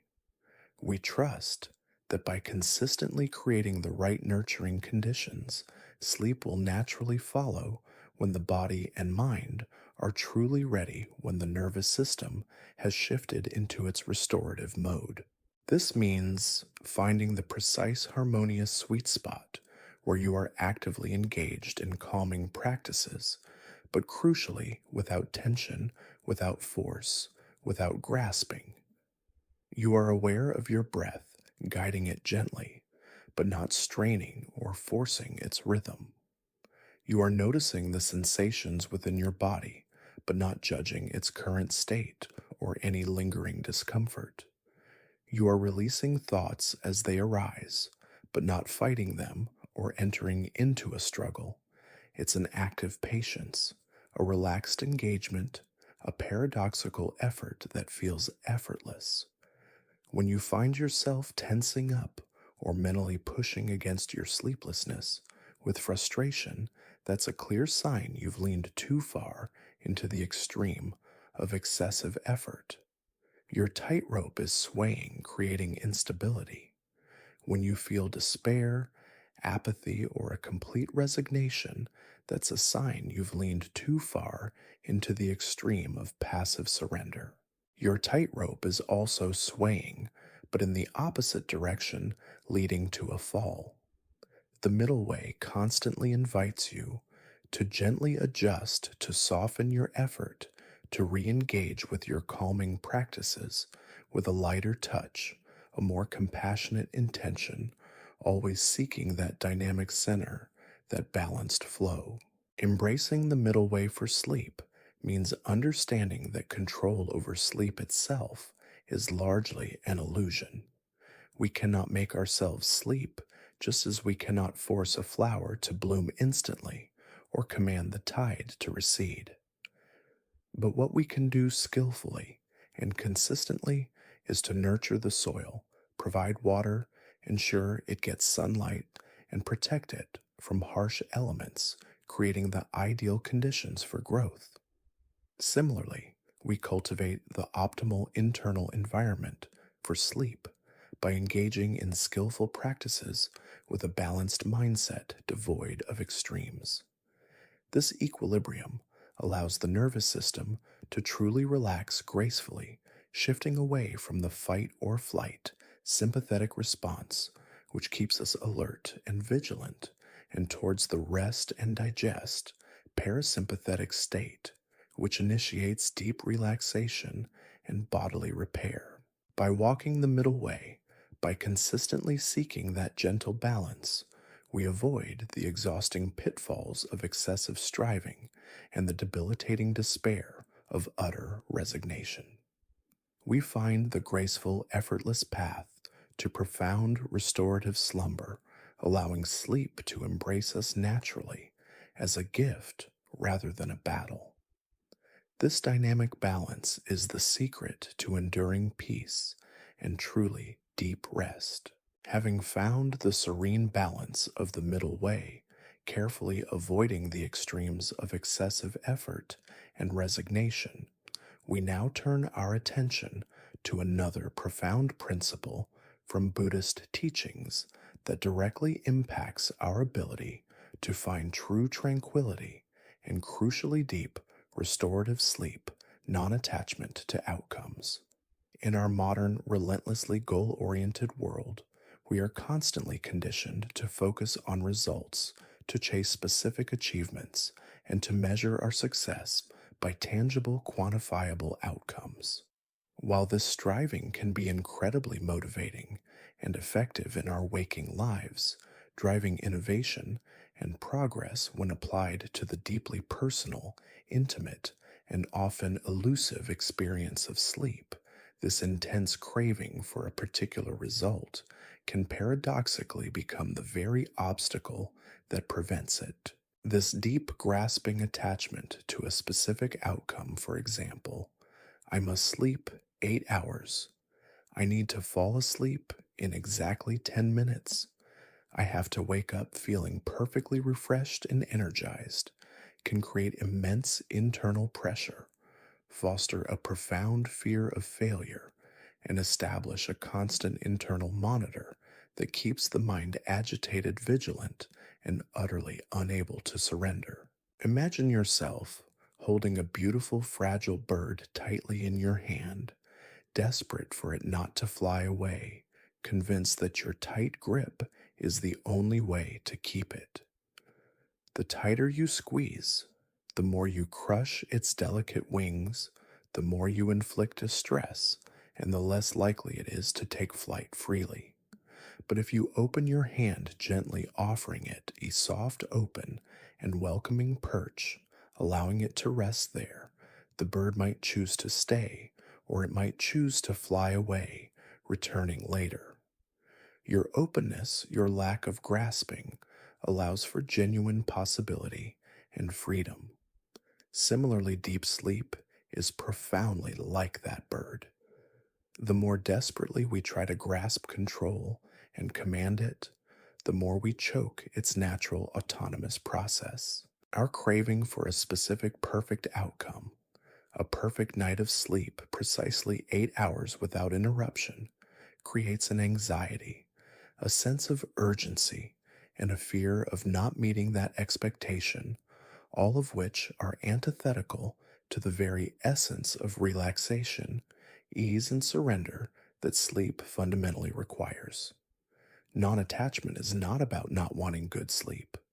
That desire is perfectly natural and healthy. Instead, it's about releasing the clinging to that desire, releasing the pressure that desire inadvertently creates, and releasing the expectation that sleep must conform to our will. Consider the insightful Zen story of the old monk and the young novice who were diligently tending the monastery garden. The novice, in his enthusiasm, carefully planted a small sapling full of hope for its future growth. From that moment on, he watered it meticulously every day, constantly checked its delicate leaves for imperfections, touched its tender branches to encourage growth, and anxiously, almost obsessively, pulled at its roots to see if it was growing deeper and faster.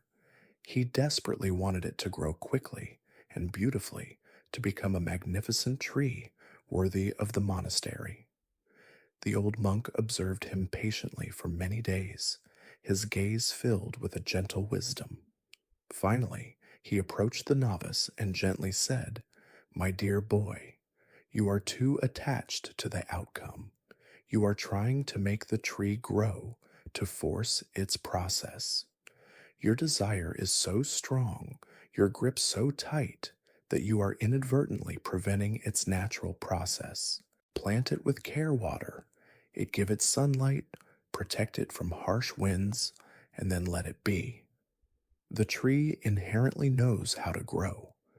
You only need to provide the right nurturing conditions, and then trust the process without clinging to the specific result or timeline."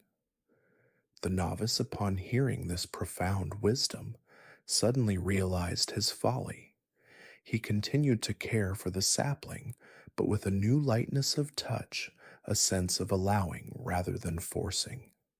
And in time, to his quiet delight, the sapling flourished strong and vibrant.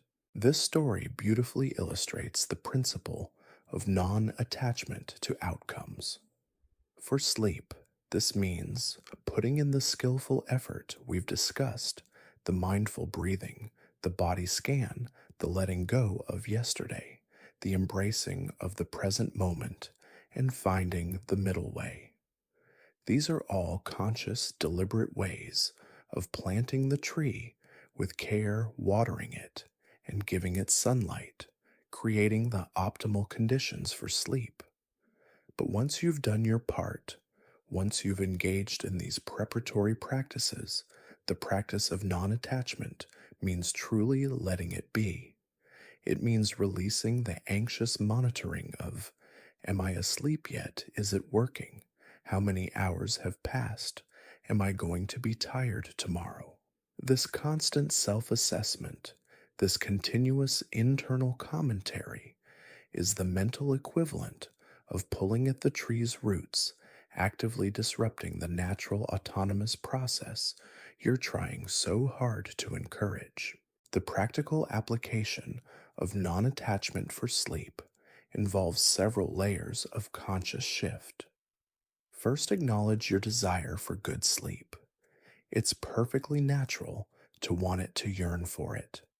But then consciously and gently shift your focus from the outcome of sleeping to the process of relaxing and resting. Instead of thinking or saying, I desperately need to fall asleep right now, try reframing it as I am practicing deep relaxation and cultivating peace. Or I am allowing my body and mind to rest, regardless of whether sleep arrives immediately. This subtle linguistic and intentional shift can dramatically reduce internal pressure.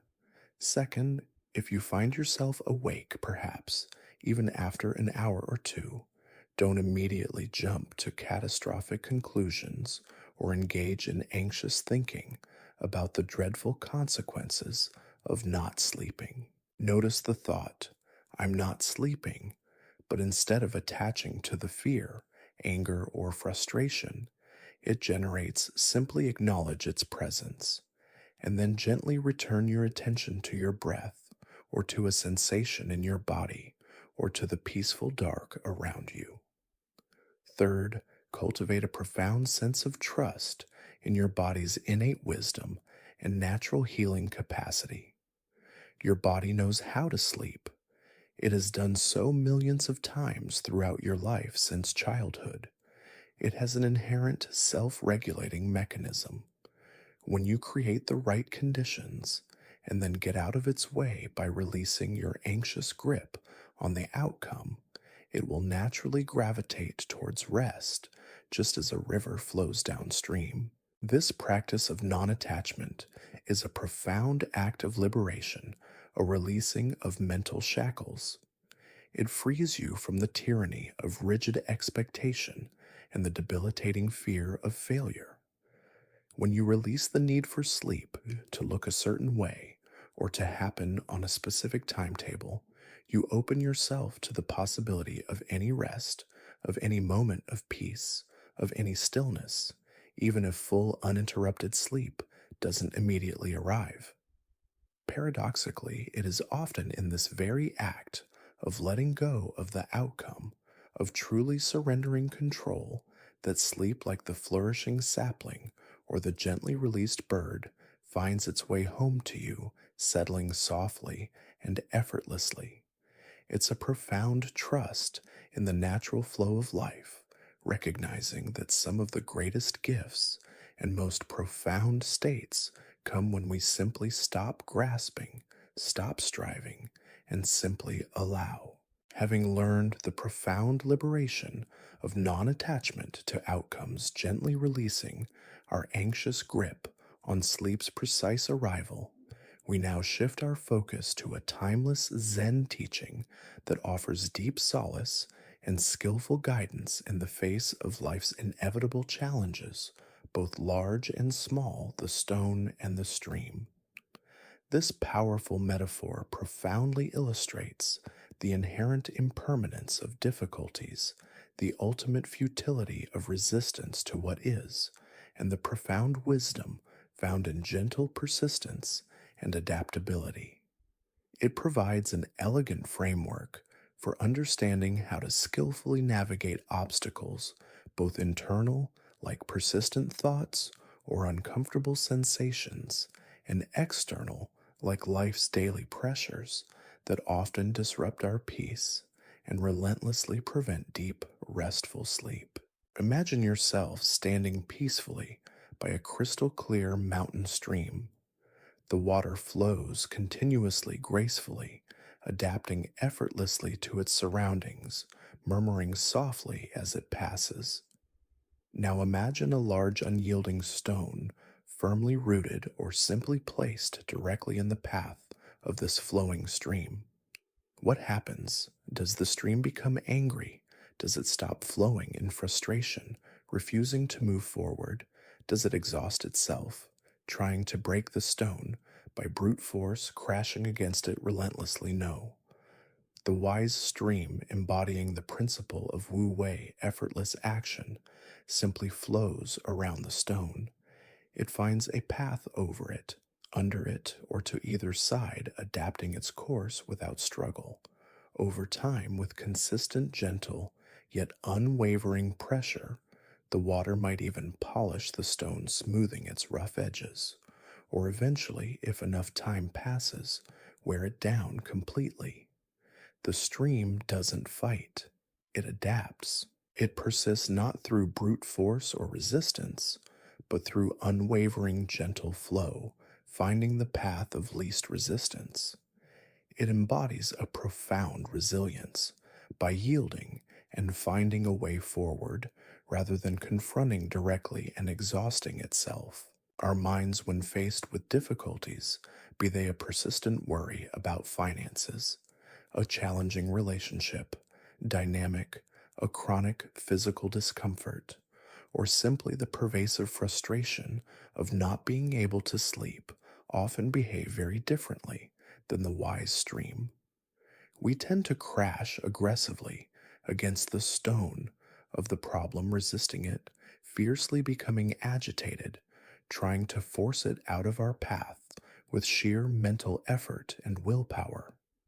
This internal resistance, this constant struggle against what is creates turbulence within us, much like a poorly constructed dam trying to hold back a powerful river. This internal turbulence is precisely what keeps our nervous system activated, signaling danger and urgency, making genuine relaxation impossible and deep sleep elusive. We often become deeply attached to the idea that the stone must be completely removed or disappear entirely before we can find peace, before we can finally sleep. The teaching of the stone and the stream gently and compassionately invites us to adopt the profound wisdom of the water, to flow, to adapt, to yield, and to persist without struggle, finding the path of ease. Consider a poignant story from ancient Japan illustrating this principle. There was a young samurai who was incredibly skilled with his sword, unmatched in strength, precision, and technique. However, he struggled deeply with a profound inner turbulence, particularly when facing unforeseen challenges in battle or when situations didn't go exactly as he planned. His sleep was often disturbed by restless thoughts of past battles, analyzing every move and anxieties about future conflicts, anticipating every possible outcome. He sought out an old Zen master, renowned not for his fighting prowess, but for his profound inner peace and unwavering equanimity. The master invited the samurai to his meticulously cared for garden, where a small clear stream flowed gracefully over smooth stones. The master pointed to a large gnarled root of an ancient tree that jutted prominently into the stream, creating a persistent ripple and minor obstruction. Dear young warrior, the master said, his voice calm and steady, your mind is often like this stream. You desire to make the water perfectly still, free from any disturbance, but this root, this obstacle is always there. What do you do? The samurai, perplexed by the seemingly simple question, spoke of trying to cut the root with his sword or diverting the water's path with his bare hands. The master simply shook his head gently. Look closely at the water, he urged, his eyes shining with understanding. It does not fight the root. It does not try to cut it or push it away. It simply flows around it. It murmurs contentedly as it passes. And in time, if it flows long enough with continuous gentle pressure, it will shape the root, smooth its edges, or perhaps even wear it down. The water's true strength is in its yielding, its continuous movement, its profound acceptance of what is not, in its futile struggle against it. To find a true inner stillness, to master yourself, you must learn to flow like the water around the obstacles rather than fighting them directly. The samurai, deeply moved by this simple yet profound lesson, spent days observing the stream, slowly beginning to apply this understanding to his own internal struggles, eventually finding a profound sense of peace in his mind and consequently deeper, more restorative sleep. The stones that disrupt our sleep are often the thoughts themselves. I can't sleep. I'm worried about X. This discomfort won't go away. I have too much to do tomorrow. Our natural inclination is to fight these thoughts, to push them away, to try and forcibly remove them from our consciousness, believing their absence will bring peace. But as the stream teaches us, direct confrontation often creates more turbulence and resistance. Instead, the practice inspired by the stone and the stream is to acknowledge the presence of these stones, these challenging thoughts or sensations, without judgment, without resistance, without attachment. Notice them. Ah, there's a worry stone, you might internally observe.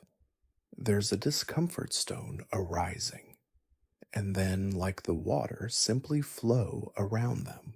This means gently returning your attention to your breath, to the body scan, or to any other chosen anchor, allowing the thought to be there in the background, but not engaging with its narrative or allowing it to pull you into its current. You are not trying to eliminate the stone. You are simply choosing not to crash into it, choosing not to be defined by it. This practice cultivates a profound sense of acceptance and equanimity. It recognizes that some difficulties, like stones in a stream, may be present for a while, and their presence does not need to prevent our peace. Our peace and our ability to sleep does not depend on their immediate removal or disappearance. Instead, it depends on our willingness to flow around them, to accept their temporary presence without allowing them to block our essential current of calm and tranquility. This gentle persistence, this continuous flowing of awareness back to our chosen anchor without agitation or complaint, is the true strength of the water. It gradually erodes the sharp edges of our resistance, softens the intensity of the stones, and allows the path to deeper rest to become clear and unobstructed. By embodying the wisdom of the stream, we learn that peace and sleep are not contingent on a perfectly smooth, obstacle-free internal landscape, but on our ability to gracefully navigate whatever arises, flowing ever onwards toward tranquility. We become masters of inner flow, not inner control, and this quiet mastery paves the way for the deepest, most rejuvenating sleep. Having embraced the wisdom of flowing like the stream around life's inevitable stones, understanding that peace is found in adaptability rather than resistance, we now turn inward to cultivate a profound force that transforms our internal landscape and greatly supports deep restorative sleep, cultivating compassion within. Often, when we struggle with sleeplessness, Our inner voice, that constant internal monologue, can become unexpectedly harsh, critical, and relentlessly demanding. We might subtly or overtly blame ourselves for not sleeping successfully, feel intense frustration with our unruly minds, or harshly criticize our perceived failures to relax. This pervasive internal self judgment creates a subtle yet powerful state of agitation, a constant internal friction, a quiet battle that is profoundly antithetical to the gentle allowing and accepting state required for genuine rest and deep sleep. Buddhist teachings consistently emphasize that true and lasting peace, real freedom from suffering, begins not by fighting oneself, not by engaging in inner conflict, but by extending the same unconditional kindness, understanding, and patient acceptance inward that we would so readily and naturally offer to a struggling dear friend, a beloved child, or even a cherished pet. Imagine a small, frightened child struggling alone in a dark, unfamiliar room. Would your immediate response be to scold them for being afraid, to criticize their inability to cope, or to demand that they simply stop being scared? Of course not. Your natural inclination, brimming with empathy, would be to offer a comforting hug, a soft, reassuring voice, and gentle words of reassurance, perhaps even a nightlight. Our restless minds, our anxious bodies when struggling with sleep, are often profoundly like that frightened child. They are not intentionally trying to disrupt us or make us suffer. They are often simply reacting to accumulated stress, unresolved emotions, ingrained patterns of thought, or even subconscious fears. Responding to this inner struggle with harsh self criticism, blame, or forceful demands only amplifies the distress, creating a negative feedback loop that pushes true peace and deep sleep further away. Compassion, on the other hand, acts like a soothing balm, a gentle embrace for our internal landscape, quieting the internal turbulence and creating an environment of safety, acceptance, and profound self love where the mind and body can naturally relax, let down their guard, and surrender. Consider the poignant story of a monk who approached his revered Zen master, his face etched with weariness and distress, lamenting his constant inner turmoil and the loud, persistent, critical voice in his head that relentlessly prevented him from finding any peace, even in his dedicated meditation practice.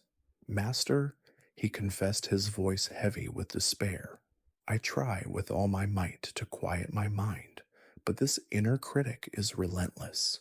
It tells me I am not good enough, not spiritual enough, not worthy of peace, that I am a failure as a monk.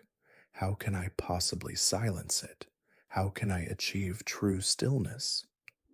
The master listened patiently, his gaze unwavering and compassionate. Tell me, he said, his voice gentle and clear. If a complete stranger were to come uninvited into your humble home and begin to shout insults at you, to belittle your efforts, would you invite them to stay for tea and listen intently to their every word, believing their every accusation? The monk replied without hesitation, Of course not, master. I would politely but firmly ask them to leave my home. The master smiled gently, a knowing light in his eyes. And yet, he continued, when the critical voice arises within you, within the sanctuary of your own mind, you not only invite it in, but you serve it the finest tea of your attention and energy, and often you believe every single word it says, as if it were the absolute truth. Do not fight it, for that gives it power and validates its presence. Do not entertain it, for that validates its claims. Simply notice it as a stranger, a passing phenomenon, and gently but firmly choose not to engage with its narrative. Instead, offer your inner self, that part of you that is suffering and struggling, the same gentle kindness, understanding, and compassion you would offer that frightened child. Tell it, it's okay. You're doing your best. We are safe now. It's time to rest.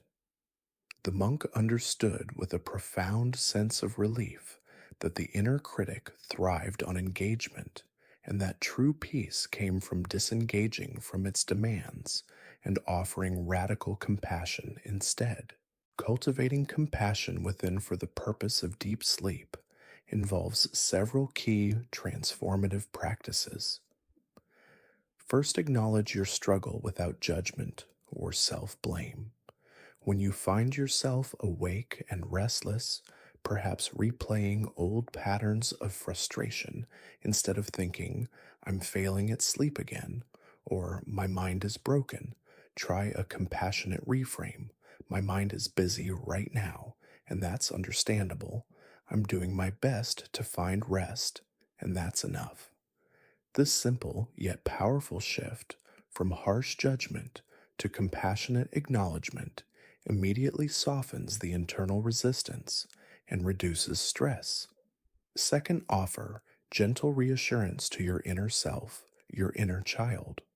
Place a hand gently on your heart or your belly, feeling the warmth of your touch, and silently repeat soothing phrases like, May I be at peace. May I be free from suffering.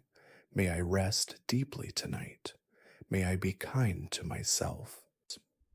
These simple phrases, known as metta loving kindness phrases, in Buddhist tradition, generate warmth, safety, and kindness within your own being, actively counteracting self criticism. Third practice, boundless patience and unwavering kindness with yourself. Recognize that learning to sleep deeply when your mind and body are accustomed to being busy, vigilant, or anxious is a gradual process, much like learning any new skill. There will inevitably be nights when it feels easier, when sleep comes quickly, and nights when it feels harder, when restlessness persists. Rather than getting frustrated or despairing on the challenging nights, treat yourself with the same profound understanding, patience, and gentle encouragement you would offer a dear friend or loved one who is sincerely learning a new, complex skill. This compassionate approach directly and profoundly impacts your nervous system. When you are self critical, demanding, or judgmental, your body interprets this internal conflict as a threat, activating the fight or flight sympathetic response, which keeps your system on high alert and makes deep sleep impossible. But when you offer yourself kindness, understanding, and unconditional acceptance, you signal deep safety to your entire being, activating the rest and digest parasympathetic response, which is the undeniable gateway to profound relaxation, healing, and sleep. By consistently cultivating compassion within you, gradually transform your inner landscape from a tense battlefield of self judgment into a serene sanctuary of acceptance and peace.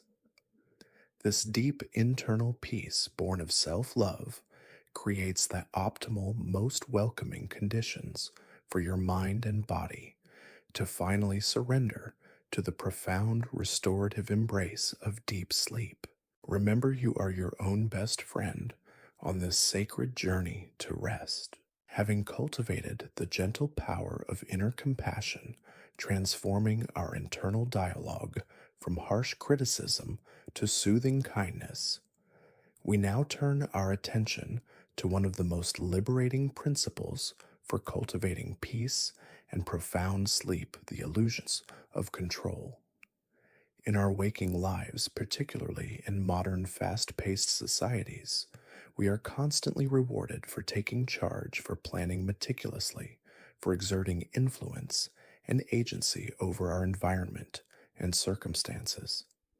We strive to control our careers, our physical health, our personal relationships, our financial security, and even our daily schedules down to the minute, believing that tighter control leads to better outcomes. While a degree of agency and conscious effort is indeed essential for navigating life effectively and achieving our goals, when this desire for control extends to every facet of our existence, especially to involuntary autonomous processes like sleep, it becomes a heavy burden, an active resistance to the natural flow of life, and a primary pervasive source of anxiety and ultimately sleeplessness. We mistakenly cling to the belief that if we just try hard enough or figure it out, with enough mental effort we can command sleep to appear on demand. Imagine for a moment trying to command the vast ocean tides to stop their rhythmic ebb and flow, or demanding that the invisible wind cease blowing its course.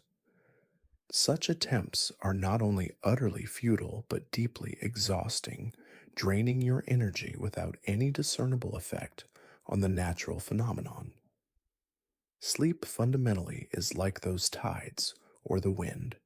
It is a natural, organic, and autonomous process that operates largely outside the realm of our conscious direct control. It cannot be forced, coerced, or wrestled into submission by sheer willpower. The illusion of control stems from a fundamental misunderstanding of how complex systems work. We confuse our legitimate ability to influence conditions with the impossible power to dictate outcomes. We can certainly create the optimal conditions for sleep, such as a quiet room, a comfortable temperature, a relaxed body, and a calm mind. But we cannot make sleep happen any more than a gardener can make a seed sprout just by staring at it intently or demanding its growth. Our clinging to this illusion of control manifests as endless mental strategizing, vigilant self monitoring, and internal pressure, all of which are profoundly antithetical to the state of effortless surrender required for genuine, deep rest. Consider the timeless Zen story of a renowned archer who was famous throughout the land for his unerring aim. He could hit any target, no matter how small or distant, with astonishing accuracy. Yet beneath his celebrated reputation, he harbored a deep, gnawing internal struggle. He was terrified of missing a shot.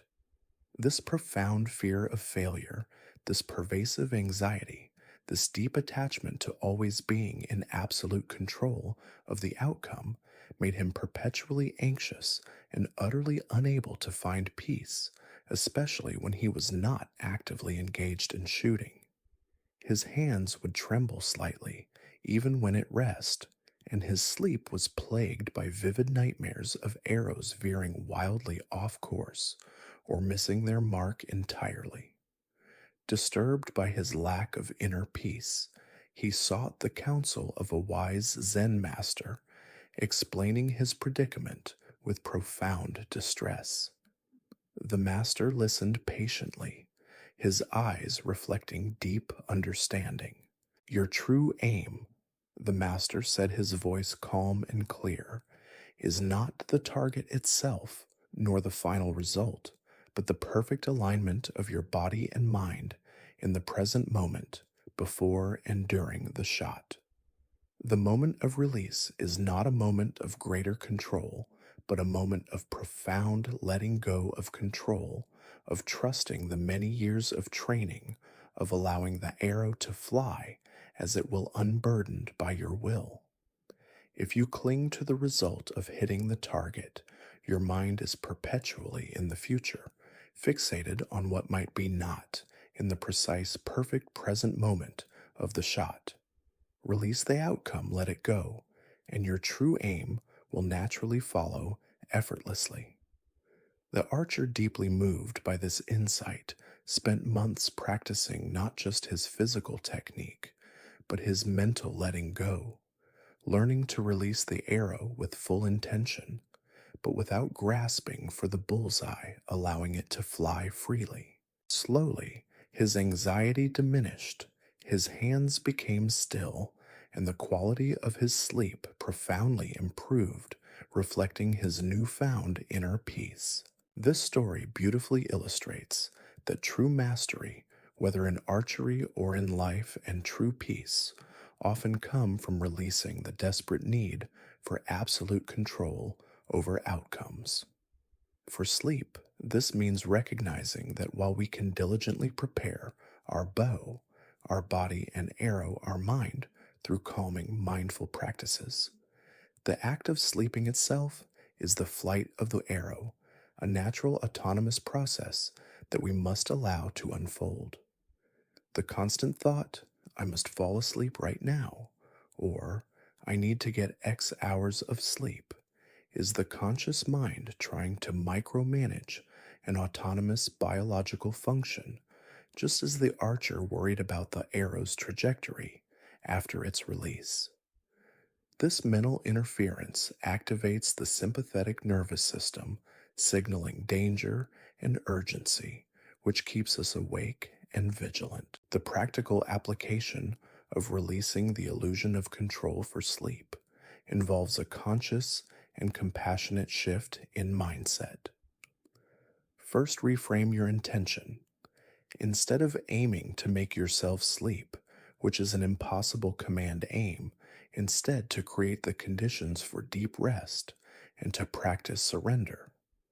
This acknowledges your skillful effort while simultaneously releasing the tyrannical demand for an immediate, specific outcome. For example, tell yourself, my intention tonight is to rest deeply and allow sleep to come when it's truly ready. Or, I am practicing allowing my body to recover and my mind to settle.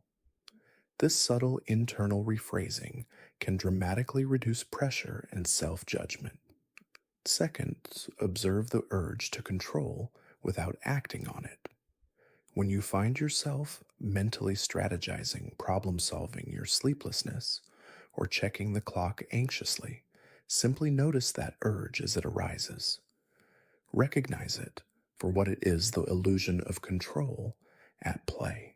Acknowledge it perhaps as by silently saying, ah, there's the desire to control, and then gently return your attention to your breath or body sensations, allowing the urge to pass like a fleeting cloud in the vast sky of your awareness. Third, cultivate radical acceptance. Accept that some nights you may not sleep as deeply or as quickly as you wish, or that your sleep might be fragmented. This profound acceptance paradoxically reduces the very pressure and anxiety that often prevents sleep. It's a deep trust that your body, with its innate wisdom and resilience, will eventually get the rest and healing it needs, even if it's not on your preferred schedule or according to your rigid expectations. Releasing the illusion of control is a profound act of mental and spiritual liberation. It frees you from the exhausting, never ending battle against processes that are simply not meant to be controlled by willpower.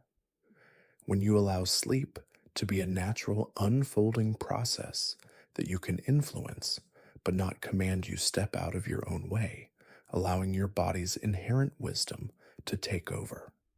This profound surrender sends a powerful, unmistakable signal of safety and ease to your entire nervous system, allowing it to finally disengage from vigilance and embrace the deep healing peace that your body and mind are truly longing for. By letting go of the reins, by releasing your grip, you allow sleep, like the perfectly aimed arrow, to find its true, effortless course, bringing you to deep, restorative slumber. Having shed the burden of the illusion of control, allowing ourselves to trust the natural rhythms of life and rest rather than attempting to force them.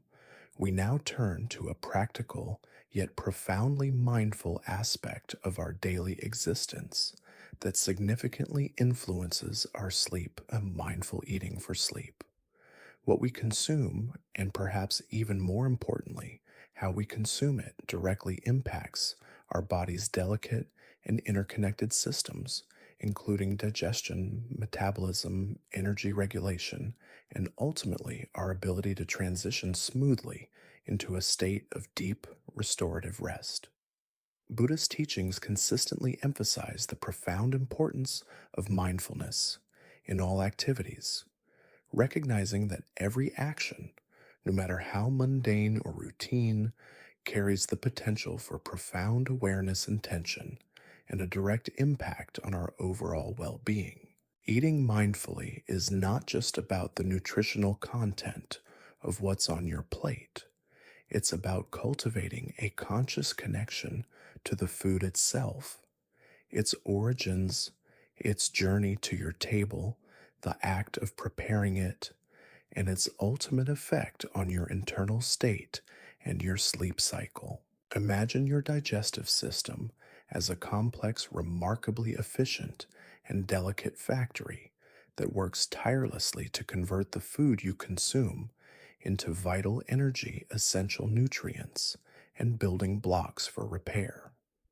When we eat quickly, distractedly, under stress, or mindlessly, or when we consistently consume foods that are difficult for our bodies to process, we overwhelm this intricate factory, forcing it into a state of overdrive and prolonged strenuous effort. This intense digestive effort, particularly when undertaken close to bedtime, keeps the body's systems actively engaged and working hard, diverting precious energy that should ideally be going towards relaxation, cellular repair, and regenerative rest.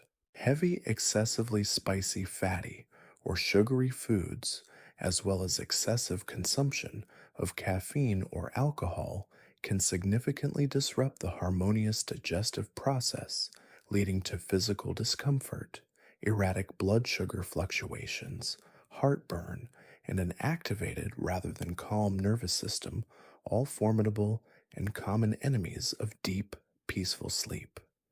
Mindful eating, by gentle contrast, supports graceful, efficient, and harmonious digestion, allowing your body to wind down, naturally preparing itself for the profound stillness of the night. Consider the poignant story of a young monk who struggled persistently with chronic indigestion and restless, fragmented nights, despite his earnest and disciplined meditation practice. He ate the same simple, wholesome meals as his fellow monks, observing all the monastery rules, but he always felt a churning unease in his stomach, and his mind raced with discomfort when he lay down to rest. One day, during their communal meal, he confessed his trouble to the elder head monk, a man known for his deep wisdom and practical insights. The elder monk listened attentively, then watched him closely as the young monk ate. The young monk was quickly shoveling food into his mouth, his gaze fixed on the wall, his mind clearly preoccupied, already thinking about his next chore or his evening duties, completely disconnected from the act of eating. The elder monk gently placed a hand on the young monk's arm, a subtle gesture of loving kindness. "Tell me," he asked softly, his voice full of compassion, "do you truly taste the rice? Do you genuinely feel the texture of the vegetables in your mouth? Do you hear the sound of your own chewing, the quiet rhythm of your body at work? Or is your mind already sweeping the temple floor, even as your body eats, consumed by future tasks?" The young monk paused, startled by the directness and truth of the question, feeling a flush of embarrassment. He realized with a sudden clarity that he was simply consuming a purely mechanical act, not truly experiencing or appreciating the food. The elder monk continued, his voice resonant with ancient wisdom. When you eat, truly eat. Be fully present with each grain of rice, each sip of water, each tender morsel. Feel its nourishment entering your body. Give your body the full, undivided attention it deserves in this sacred moment of sustenance. When your body is truly honored and present in its digestion, when you are fully embodied in this act, your mind too will naturally settle, preparing itself without struggle for rest. The young monk began to eat with profound mindfulness, savoring each bite, and slowly, almost miraculously, his indigestion improved and his nights became profoundly peaceful, his body and mind at ease. The lesson from this story is incredibly powerful and universally applicable for those seeking deep sleep. Cultivating mindfulness in eating is not just a dietary recommendation, it's about fostering full awareness during the act of consumption. For sleep, this translates into several crucial and transformative applications.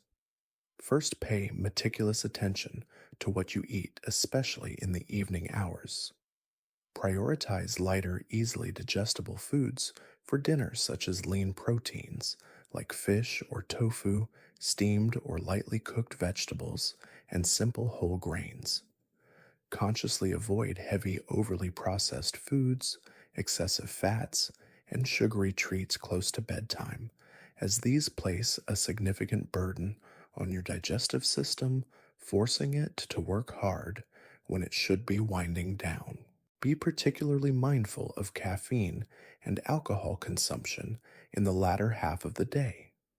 While alcohol might initially induce a false sense of drowsiness, it severely fragments and disrupts sleep later in the night, leading to restless wakefulness. Second, pay careful attention to when you eat.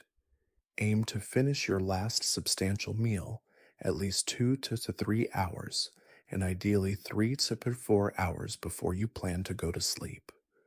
This crucial time gap allows your body sufficient opportunity to initiate and progress significantly through the digestive process before you lie down, preventing your stomach from working overtime when your entire system should be entering a state of repair and rest.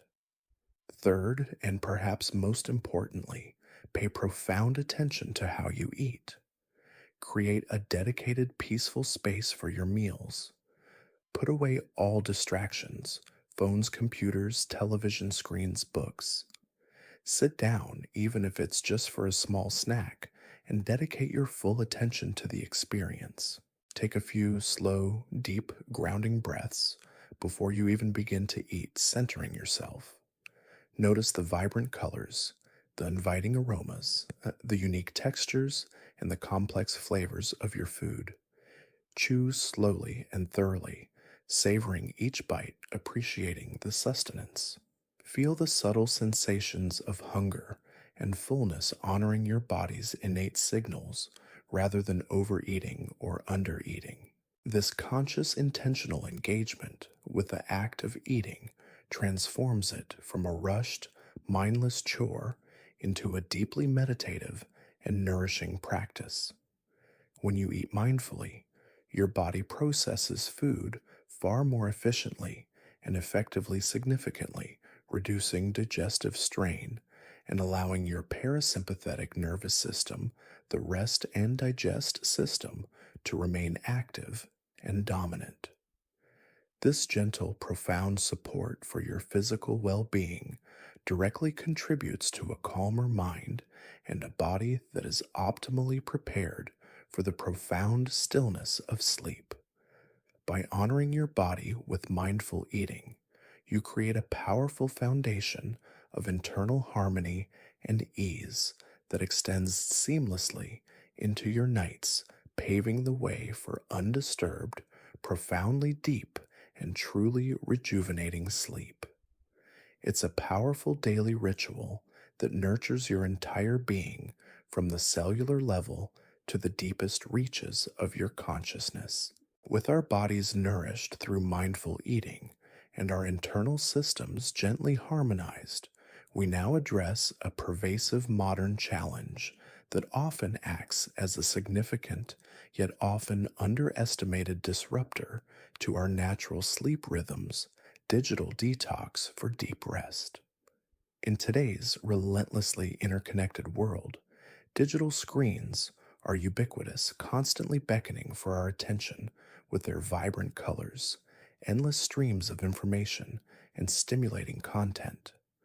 From smartphones and tablets to computers and televisions, these devices flood our senses with an almost overwhelming amount of data, bright light, and cognitive stimulation, creating an internal and external environment that is profoundly at odds with the deep stillness, quietude, and natural dimness inherently required for sleep.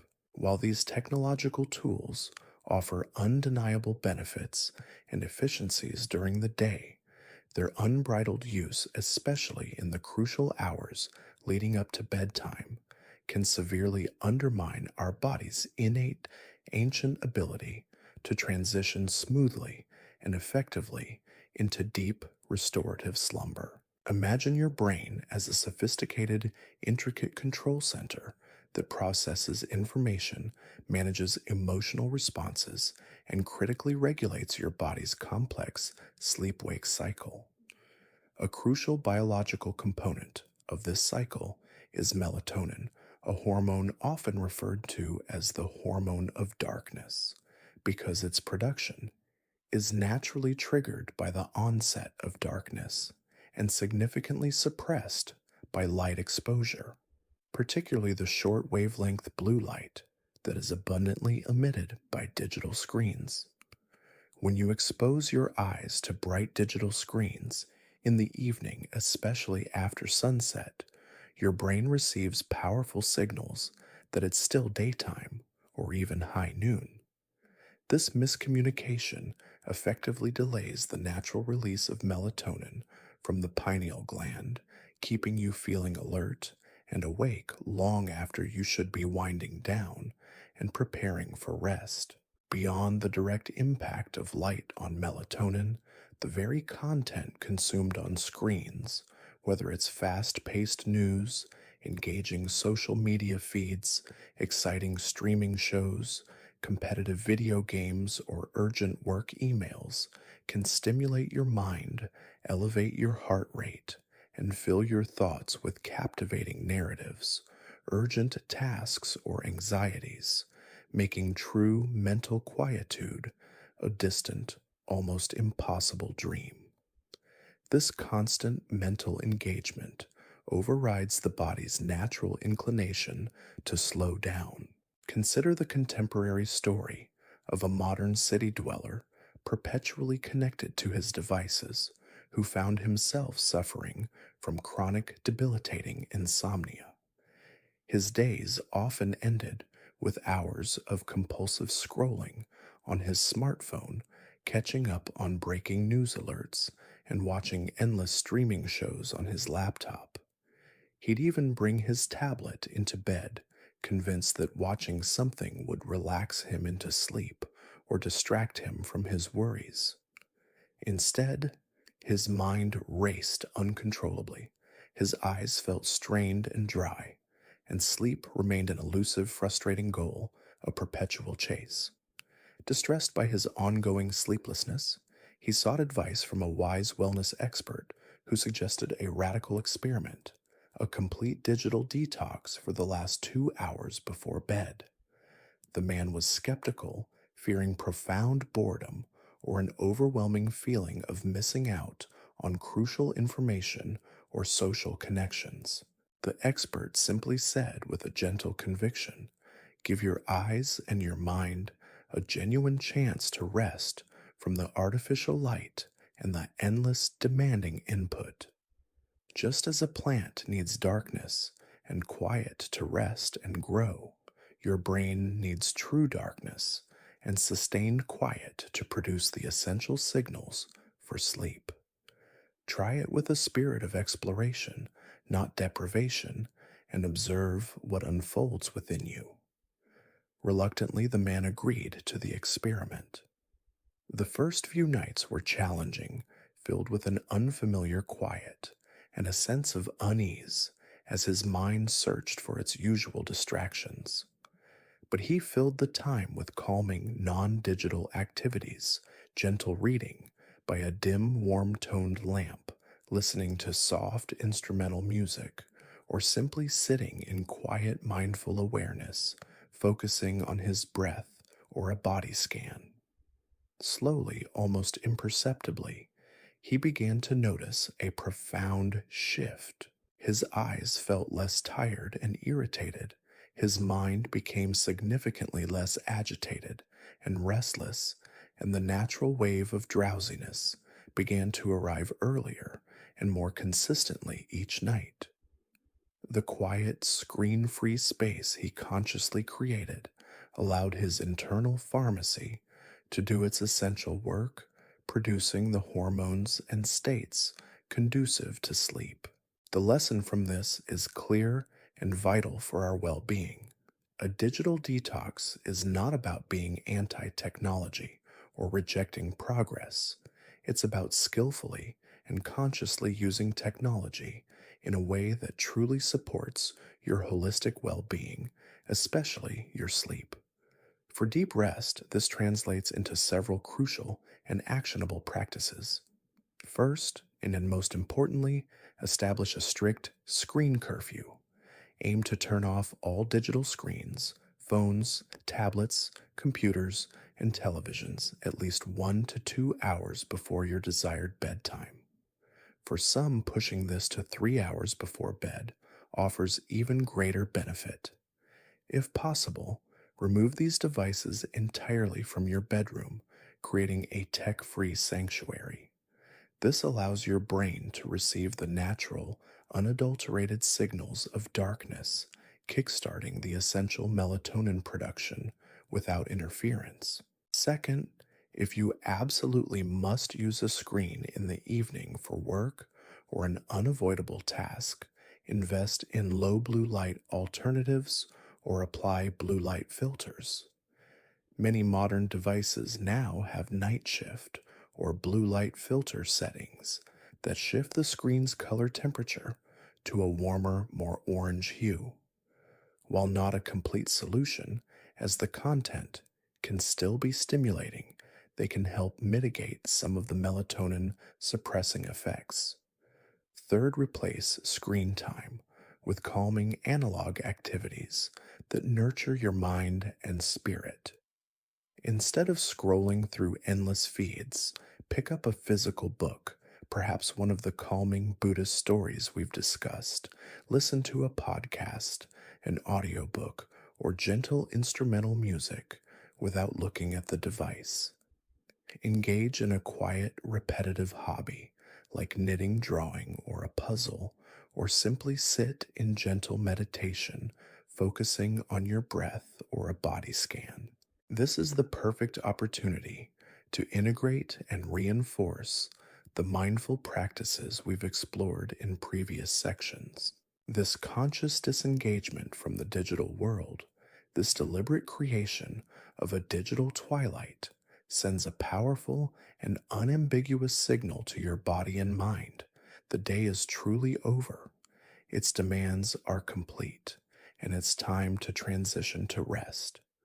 It allows your nervous system to downshift from a state of stimulation vigilance and constant on alert to one of profound tranquility, ease, and surrender.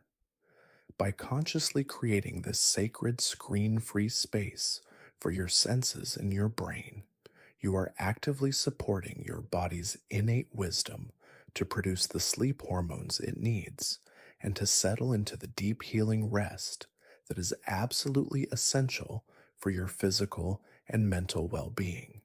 It's a deliberate act of self care, a profound way of honoring your natural biology, and a powerful transformative step towards inviting truly deep, undisturbed, and rejuvenating sleep into your nights. Having embraced the crucial step of digital detox, allowing our minds and bodies to naturally produce the signals for sleep by minimizing artificial stimulation, we now open our hearts to another powerful internal state that profoundly influences our ability to find peace and deep rest, gratitude as a sleep aid. In the rush demands and inherent complexities of daily life, our minds often instinctively gravitate towards problems, perceived shortcomings, lingering worries, and what is lacking. This natural human tendency, while sometimes useful for critical thinking and problem solving, can become a significant impediment to sleep when it dominates our internal landscape, creating a restless mental environment. A mind perpetually focused on complaints, anxieties, or an endless to do list struggles to find the calm contentment and surrender necessary for restorative slumber. Gratitude, on the other hand, is a simple yet revolutionary practice that skillfully shifts our fundamental perspective, redirecting our attention towards abundance, appreciation, and positivity. This conscious shift creates a gentle, warm, and expansive internal state that is inherently conducive to peace and consequently to deep, uninterrupted sleep. Imagine your mental energy as a focused beam of light.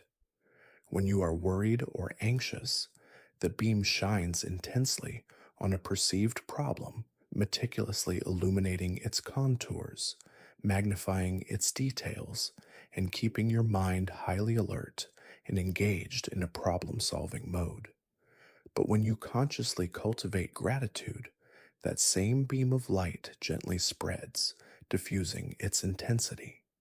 It begins to illuminate the many quiet blessings in your life, the simple joys, and the often overlooked moments of grace, fostering a profound sense of contentment, well being, and internal ease. This shift from problem focus to appreciation significantly reduces the mental noise and crucially activates the parasympathetic nervous system, the rest and digest system, sending clear, calming signals to your body that it is safe, secure, and can relax deeply. It's a profound internal reset, a shift from vigilance to peace. Consider the poignant story of an old village woman who was widely known for her unshakable inner peace and her remarkably deep, restorative sleep, despite living a life filled with hardship, struggle, and very simple means. Her neighbors, who often struggled with persistent worry and fragmented sleepless nights, asked her secret. How can you always seem so content, even when life is difficult and unfair, and sleep so soundly? They inquired, genuinely puzzled by her tranquility. The old woman smiled, her eyes crinkling at the corners, with warmth and wisdom. Each night before I close my eyes, she explained gently, I don't recount my troubles or replay the day's difficulties, for they will still be there in the morning waiting. Instead, I quietly list in my heart all the tiny precious gifts of the day. The warmth of the sun on my face as I worked the simple taste of clean, fresh water, the joyful sound of a child's laughter drifting from the village square, the quiet peace of the evening air as dusk settles. Even if it was a particularly challenging day, I always find 3 or 4 things, no matter how small or seemingly insignificant, to truly appreciate and hold dear. This practice fills my heart with a profound warmth and contentment, and when my heart is full of gratitude, my mind naturally becomes quiet and still, and sleep finds me easily like a beloved friend returning home. Her simple, consistent practice revealed a profound truth. Genuine peace is not the absence of problems or challenges, but the conscious, consistent presence of gratitude, a deep appreciation for life as it is. The lesson from the old woman's timeless wisdom is incredibly powerful and directly applicable for those seeking deep sleep. Cultivating gratitude as a nightly practice directly counteracts the anxious, problem oriented thinking that often prevents rest. It rewires your brain to seek out the positive. For deep sleep, this translates into several practical and transformative applications. First, make a conscious, intentional ritual of daily gratitude before bed. This could involve mentally listing 3 to 5 specific things you are genuinely grateful for from the day, no matter how small or seemingly insignificant. It could be the comfort of your bed, a kind word received from a colleague, a delicious and nourishing meal, the soothing sound of rain outside your window, or simply the fundamental ability to breathe freely. Writing these down in a dedicated gratitude journal can be particularly effective, as the act of externalizing often deepens the positive focus and helps to release thoughts from your mind. Second, engage your senses in gratitude. As you lie in bed, actively feel grateful for the physical sensations that bring comfort: the warmth of your blanket, the softness of your pillow, the quietness of the room, or the soothing rhythmic sound of your own breath. By anchoring gratitude in concrete sensory experience, you deepen its emotional impact and further ground yourself firmly in the present moment, away from abstract worries. Third, extend gratitude to your own body and mind. Thank your body for carrying you through the day, for its incredible resilience, for its ability to heal, and for its inherent capacity to rest. Thank your mind for its efforts, for its problem solving abilities during the day, and then gently remind it that it's now time for peaceful quiet and deep renewal. This compassionate self gratitude reinforces the profound sense of internal safety and acceptance needed for sleep to naturally arrive. This conscious shift towards gratitude is a profound act of mental alchemy. It transforms a restless, agitated, or anxious internal state into one of deep contentment, appreciation, and quietude. When your last waking thoughts are centered on what is good, what is abundant, and what you are genuinely thankful for, you send a powerful positive signal of well being to your entire system, from your brain chemistry to your cellular processes. This gentle, positive mental state calms the nervous system, reduces the production of stress hormones, and creates an internal environment where peace can truly flourish and take root. By inviting gratitude into your evening ritual, you are not just hoping for sleep. You are actively cultivating the inner harmony and psychological safety that naturally welcomes profound, undisturbed, and truly restorative slumber.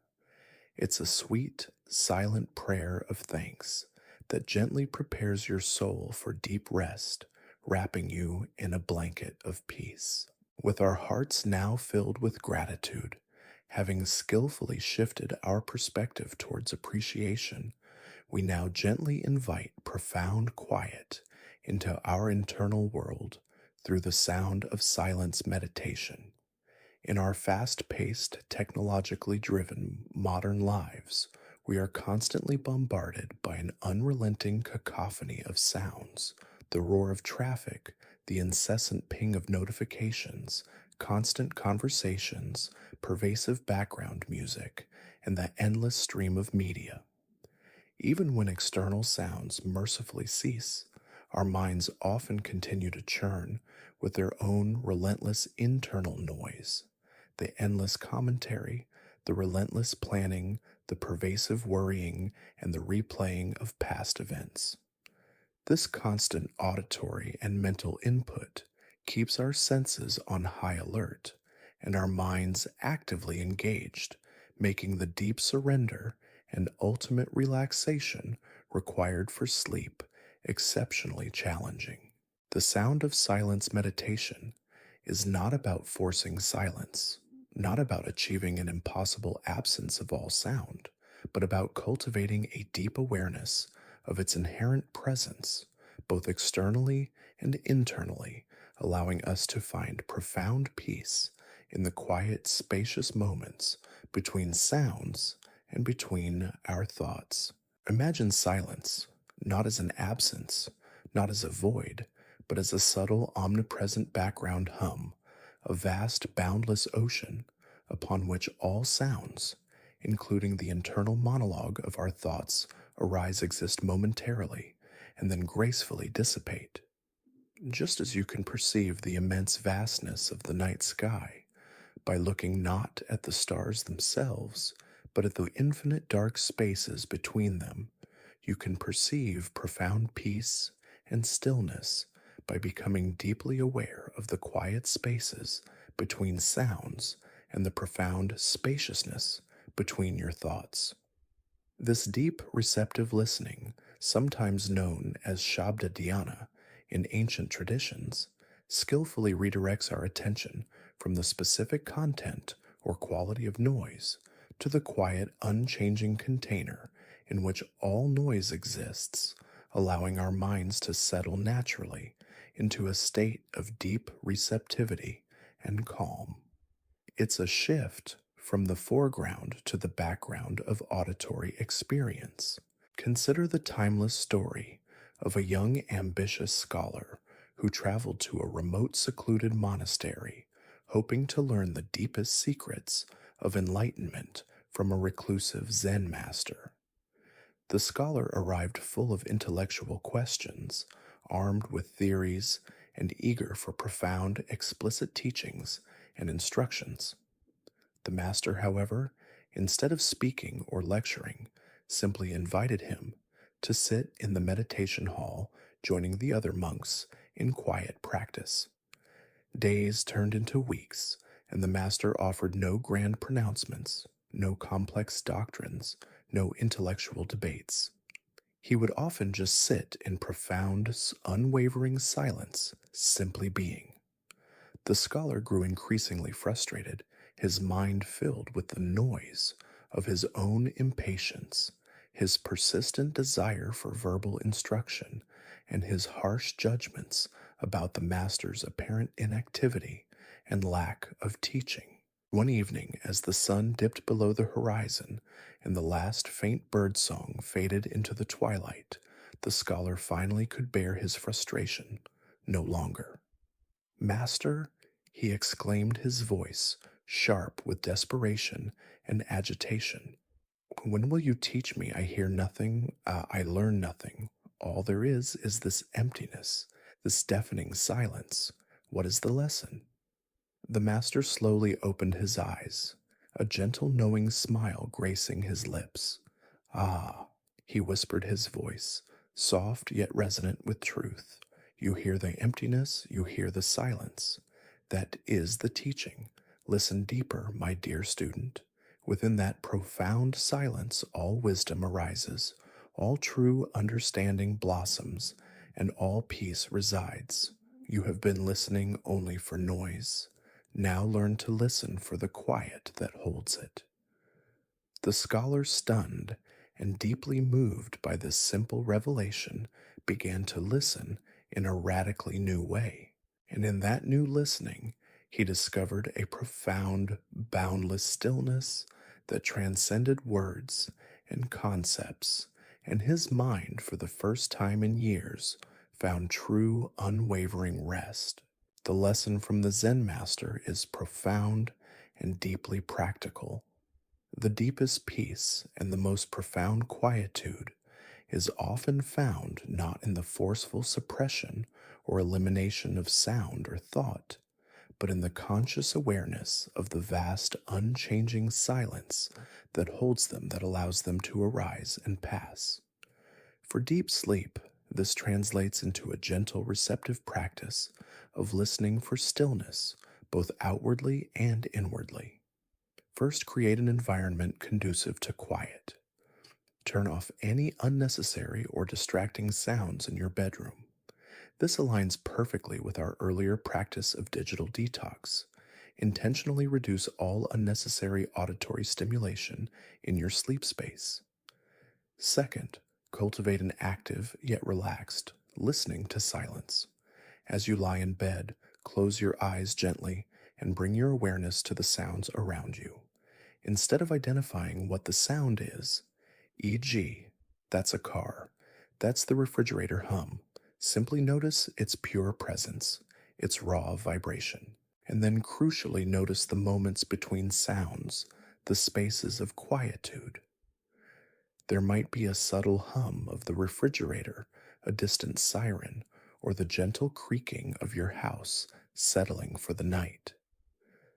Allow these sounds to come and go like passing clouds in the sky without judgment or engagement.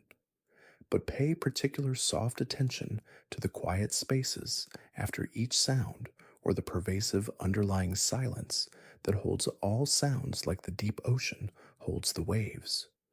You might find there's a subtle ringing in your ears tinnitus, or simply an expansive, profound quiet. This isn't about wishing away sounds, but about skillfully shifting your focus to the quiet, unchanging matrix they inhabit. Third, extend this deep, listening to your internal world, to the realm of your thoughts. Your thoughts are like internal sounds, often clamoring for attention. Notice the mental chatter, the endless internal commentary, the planning, the replaying. Don't engage with it. Don't follow its narrative, just notice its presence. And then gently, intentionally become aware of the subtle gaps between your thoughts, the brief moments of spaciousness and quiet that naturally exist before the next thought arises. These are glimpses of your innate natural silence, your true, peaceful nature. The more you bring your awareness to these gaps, the more they tend to lengthen, and the more your mind naturally settles into a state of profound stillness.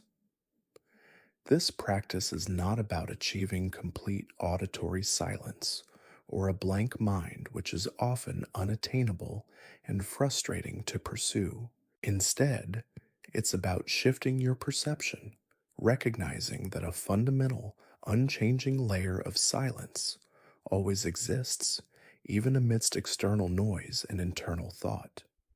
By tuning into this underlying stillness, by dwelling in this spaciousness, you calm your entire nervous system, reduce vigilance, and invite a deep sense of peace that naturally ushers in the profound, undisturbed sleep your body and mind yearn for. It is in this deep, so listening to silence, this embracing of the quiet that always is that true rest finally unfolds and enfolds you. Having attuned ourselves to the profound quiet of internal and external silence, recognizing its ever present nature, we now bring mindful awareness into gentle movement with walking meditation for tranquility. Often, when we struggle to sleep, our bodies feel inexplicably restless, a lingering buzzing energy that prevents us from truly settling down. Lying still while our minds are active and our bodies agitated can sometimes amplify this restlessness, making the mind feel even more agitated and frustrated. Walking meditation offers a paradoxical yet highly effective solution by engaging the body in slow, deliberate, and mindful movement. We can effectively ground the mind release excess accumulated energy and cultivate a deeply tranquil state that is remarkably conducive to preparing for deep, restorative sleep. This practice isn't about physical exercise in the conventional sense, nor is it about reaching a specific number of steps. It's purely about conscious movement as a profound form of active meditation, bringing your full, undivided attention to the simple yet rich sensations of walking itself. Imagine a tranquil path stretching before you, perhaps bathed in the soft, fading glow of dusk or the serene stillness of early evening, a pathway free from the demands of urgency and external distractions. You are not walking to get anywhere, not walking for a specific purpose or destination, not trying to achieve anything beyond the experience itself. You are simply walking to walk, to feel the exquisite sensations of your feet meeting the earth, to experience the inherent rhythm of your own movement, the gentle sway of your body. This deliberate mindful pace allows your nervous system to gently downshift from its on state, releasing accumulated tension from your muscles, calming the restless energy that might be preventing your mind from settling and allowing your breath to deepen naturally. It's a profoundly effective way of gently expending any lingering physical energy while simultaneously drawing your awareness inward away from external worries, mental narratives, and into the grounded reality of your physical body, anchoring you firmly in the present moment. Consider the illuminating Zen story of the monk Baso, a revered master known for his rigorous and demanding sitting meditation practice. One day, a sincere but troubled student came to him complaining bitterly that his mind was far too restless to sit still for prolonged periods. He felt intensely agitated, constantly wanting to move, which made his meditation attempts a constant struggle and source of frustration. Baso, observing his student with gentle understanding, simply smiled. "Then walk," he instructed, his voice calm and clear. "Walk with your full, unwavering awareness. Feel each and every step, each subtle shift of weight. Feel the ground solid and supportive beneath you. Notice the subtle shifts in your balance as your weight transfers from one foot to the other. Let your breath naturally synchronize with your pace, finding a gentle rhythm. Do not walk to arrive at a destination.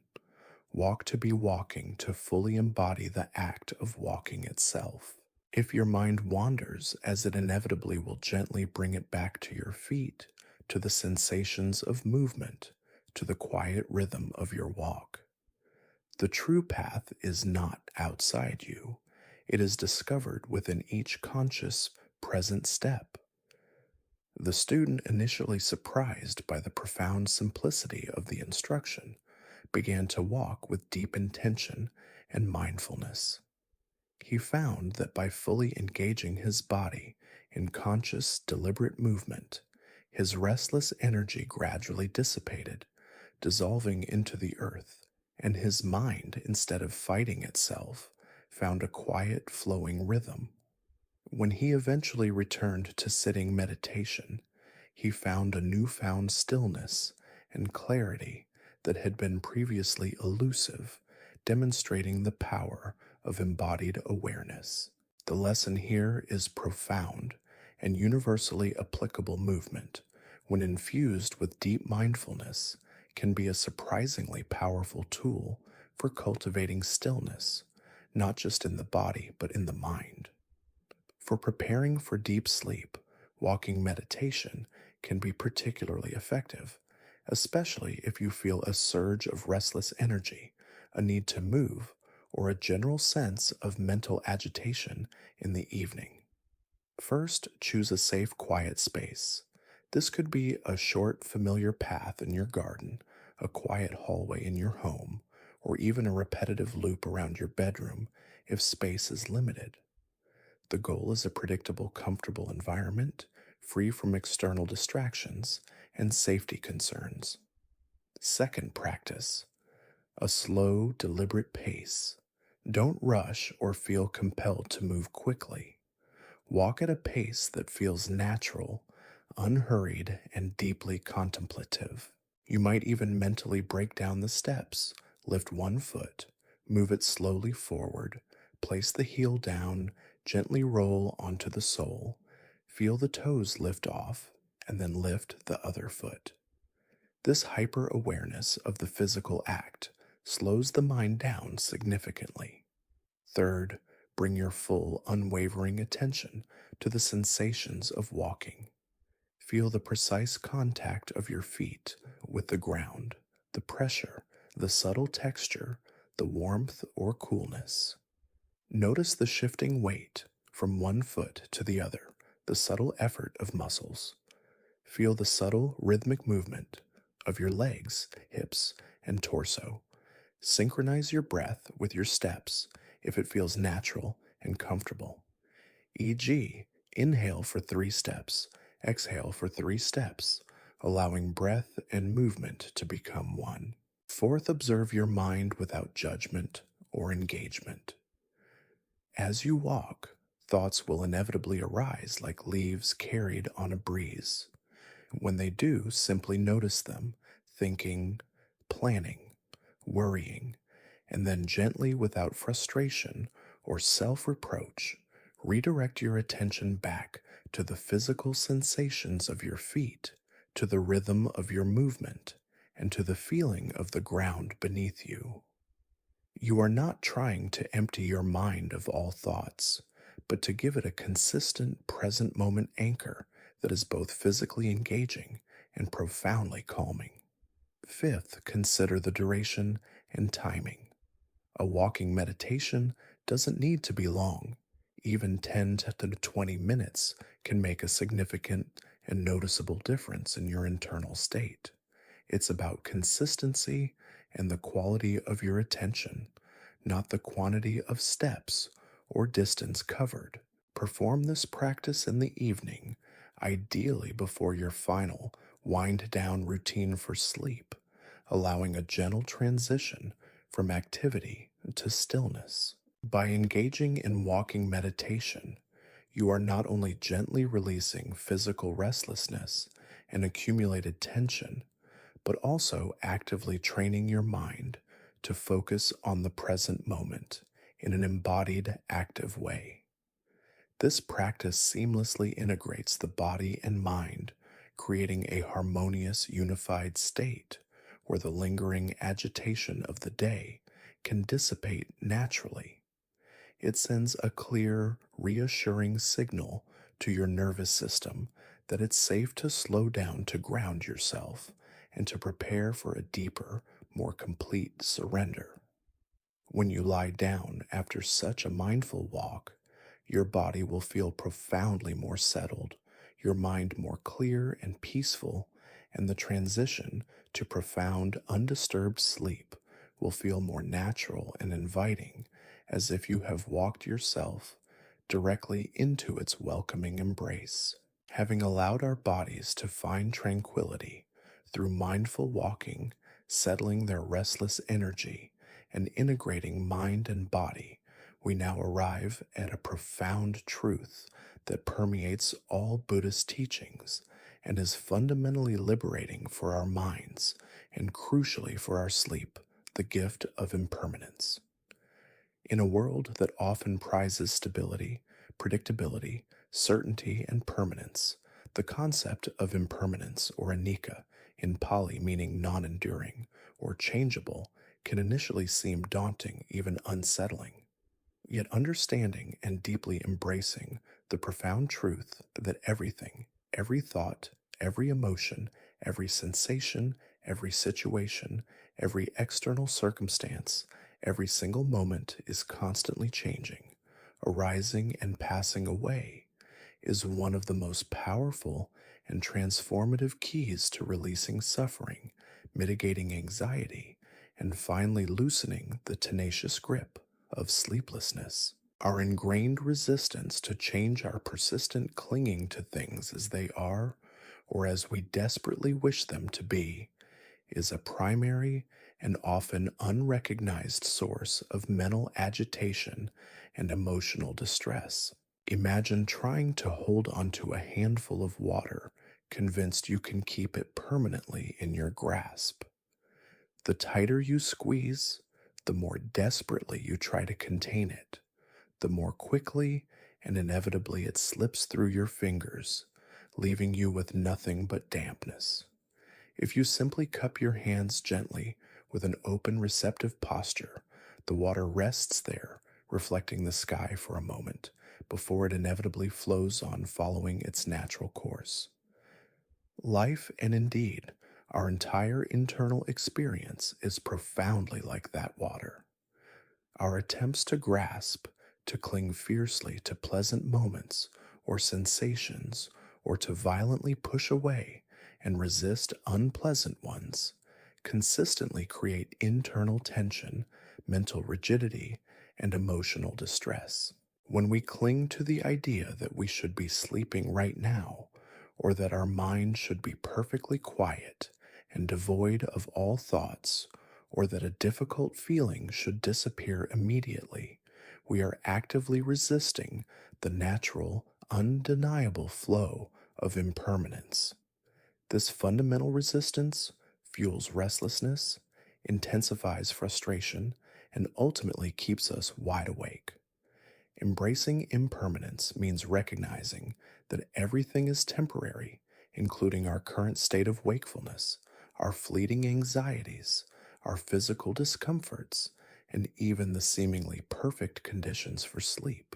Consider the illuminating story of a Zen master and his young student walking through a bustling, vibrant marketplace filled with a cacophony of sounds, a kaleidoscope of sights, and a riot of smells. The student was visibly agitated, constantly tensing his shoulders, furrowing his brow, and expressing his profound discomfort. He kept commenting on the overwhelming noise, the suffocating crowds, the jarring smells, and expressing his deep desire for the profound peace and quiet of the monastery, wishing he were anywhere but here. The master, by contrast, simply continued to walk, observing everything with an open, equanimous, and serene gaze, fully present in the chaos.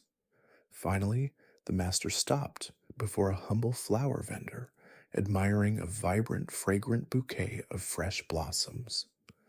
"Look at these blossoms," he said to his student, his voice calm amidst the din. "They are incredibly beautiful now, are they not?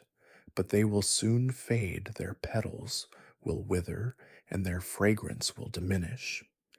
Is their beauty less profound because it is impermanent?"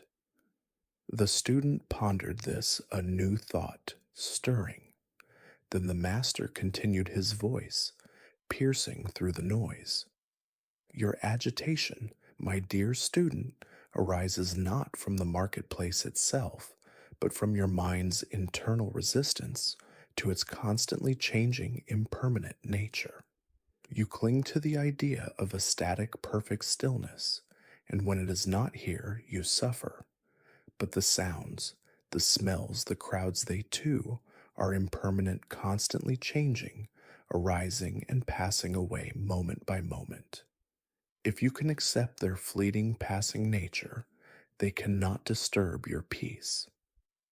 Just as the flower's fading is an inherent part of its beauty and its life cycle, the changing nature of your thoughts, your emotions, and your sensations is an inherent part of human existence. Let them pass, allow them to flow, and you will find peace not in their absence, but in the flow itself. The student, deeply moved by this profound insight, began to observe the marketplace with a new awareness, slowly beginning to understand that true peace was not found in static quiet, but in the acceptance of the dynamic, ever flowing nature of existence. Applying the gift of impermanence to our personal journey for deep sleep is profoundly liberating and truly transformative. First, recognize the inherently impermanent nature of wakefulness and thoughts. When you are awake in the night, or your mind is racing with thoughts instead of panicking or despairing, gently remind yourself, this too shall pass. Your current state of wakefulness is not a permanent, unchangeable state. Your thoughts are not solid, unmovable entities. They are transient like clouds drifting across the vast sky, or sounds arising and dissipating in the air. This understanding immediately reduces the fear, frustration, and sense of powerlessness that often accompany sleeplessness. Instead of thinking, "I'll never sleep again," you can compassionately reframe it as, "This is just a temporary period of wakefulness, and it will eventually shift. This thought is just passing through." Second, practice non clinging to desired states and non aversion to undesired ones. If you feel a welcome wave of relaxation, a moment of profound peace, or the beginnings of drowsiness, enjoy it, fully savor it, but consciously avoid trying to grasp it or hold on to it tightly, as that very clinging creates tension. If an uncomfortable sensation, a disturbing thought, or a challenging emotion arises, acknowledge its presence without resisting it, without trying to push it away, knowing deeply that it too will inevitably pass. This equanimity, this profound sense of inner balance, born from the understanding of impermanence, prevents your mind from grasping at good feelings or fighting bad ones, both of which actively generate mental activity and prevent surrender. Third, cultivate a profound, abiding trust in the natural self regulating flow of your being. Your body possesses an innate ancient wisdom. It knows how to seek balance, how to repair, and how to rest. Just as the seasons predictably change and day inexorably turns to night, your body's physiological and mental cycles naturally ebb and flow. By accepting the impermanence of your current state, you gracefully surrender to this fundamental natural rhythm of life. This means letting go of rigid expectations about how long you should sleep, or how quickly you should fall asleep, or even what your sleep should look like. Instead, you allow your experience to unfold organically, trusting that your incredibly wise system, given the right conditions and a mind at peace with change, will eventually gravitate towards the deep, restorative sleep it fundamentally needs for its well being. The gift of impermanence is the ultimate freedom it offers from the exhausting, futile battle against what is. By truly embracing the ever changing nature of our internal and external worlds, we loosen our grip on control, create profound internal spaciousness, and allow ourselves to flow gracefully into the deep, peaceful surrender of truly deep sleep. We rest not in spite of change, but precisely because we understand its liberating truth. It is the constant flow that carries us to rest. Having embraced the profound gift of impermanence, understanding that peace and sleep are found in accepting life's ever changing flow rather than rigidly resisting it, we now arrive at the culmination of our journey together tonight, integrating wisdom for sleep. This final section is not about introducing a new technique, a final secret key, but about compassionately weaving together all the intricate threads of ancient Buddhist wisdom we've explored throughout our time in the Moonmind Temple. It's about bringing them into a cohesive, enduring, and deeply personal practice for profound, consistent rest. It's about recognizing that deep sleep isn't a fixed destination to be reached by a single narrow path, but a natural inherent state that gracefully arises when we cultivate a holistic internal environment characterized by peace, acceptance, gentle surrender, and unwavering compassion. Each teaching we've delved into, from the foundational practice of mindful breathing to the liberating concept of the empty cup from observing the river of thoughts, to skillfully walking the middle way, from releasing the illusion of control to cultivating inner compassion, from mindful eating and digital detox to listening to the sound of silence and the wisdom of impermanence. Each one is a distinct, brilliant facet of a larger, multifaceted gem, reflecting the pure, unadulterated light of true tranquility. Imagine yourself as a skilled artisan, patiently and meticulously weaving a beautiful, intricate tapestry that represents your inner world. Each mindful breath you take is a strong foundational thread providing stability. Each moment of letting go of yesterday's burdens is a vibrant color, introduced adding richness and depth. Embracing the present moment adds texture and a sense of vivid reality to the weave. Finding and maintaining the middle way ensures the underlying balance, strength, and harmony of the entire fabric. Releasing the illusion of control and practicing non attachment to outcomes creates an open, flowing, unforced design free from rigid patterns. Cultivating inner compassion softens the entire fabric, making it gentle, inviting, and infinitely comforting to the touch. Mindful eating and digital detox are like preparing the individual threads with care, ensuring their purity and optimal condition. Listening to the profound sound of silence provides the vast, peaceful background upon which all other elements exist, and mindful walking meditation harmonizes the subtle movements of your hands as you weave, bringing calm precision. Finally, understanding and embracing impermanence allows the entire tapestry to exist beautifully, knowing it will inevitably change and evolve, yet finding its inherent beauty and wisdom in its very ephemeral nature. When all these diverse elements are seamlessly integrated, the tapestry of your internal peace becomes so rich, so coherent, so inviting, and so naturally aligned with rest that deep sleep naturally enfolds you like the softest, most comforting blanket, wrapping you in its warm embrace. Consider the profound teachings of the Zen master Dogen, who famously emphasized practice enlightenment, or enlightenment is practice. He didn't see practice as merely a means to an end, a step towards a distant goal, but as enlightenment itself. The awakened state was present within the diligent, mindful practice. Similarly, for sleep, the journey is the destination. The consistent, gentle, and compassionate application of these practices throughout your evening, and indeed throughout your day, is not merely a path to sleep, but the very embodiment of the peaceful, accepting state from which deep sleep naturally arises. You are not just doing things to get sleep, you are becoming the state of peace, balance, and surrender that effortlessly invites sleep.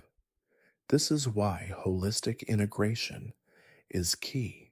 It's not about mastering one technique perfectly while neglecting others, but about allowing all the teachings to subtly and cumulatively influence your entire being, creating a powerful synergistic effect.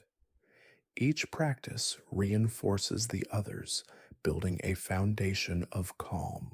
So, how do we practically integrate this deep wisdom for profound, consistent sleep in our everyday lives? First, create a flexible and compassionate evening ritual that incorporates multiple elements. Don't feel pressured to do everything every single night or to make it perfect. Listen intuitively to your body and mind's unique needs on any given evening. Some nights, you might need more extended mindful breathing. Other nights, a longer body scan or a period of focused gratitude might be more beneficial.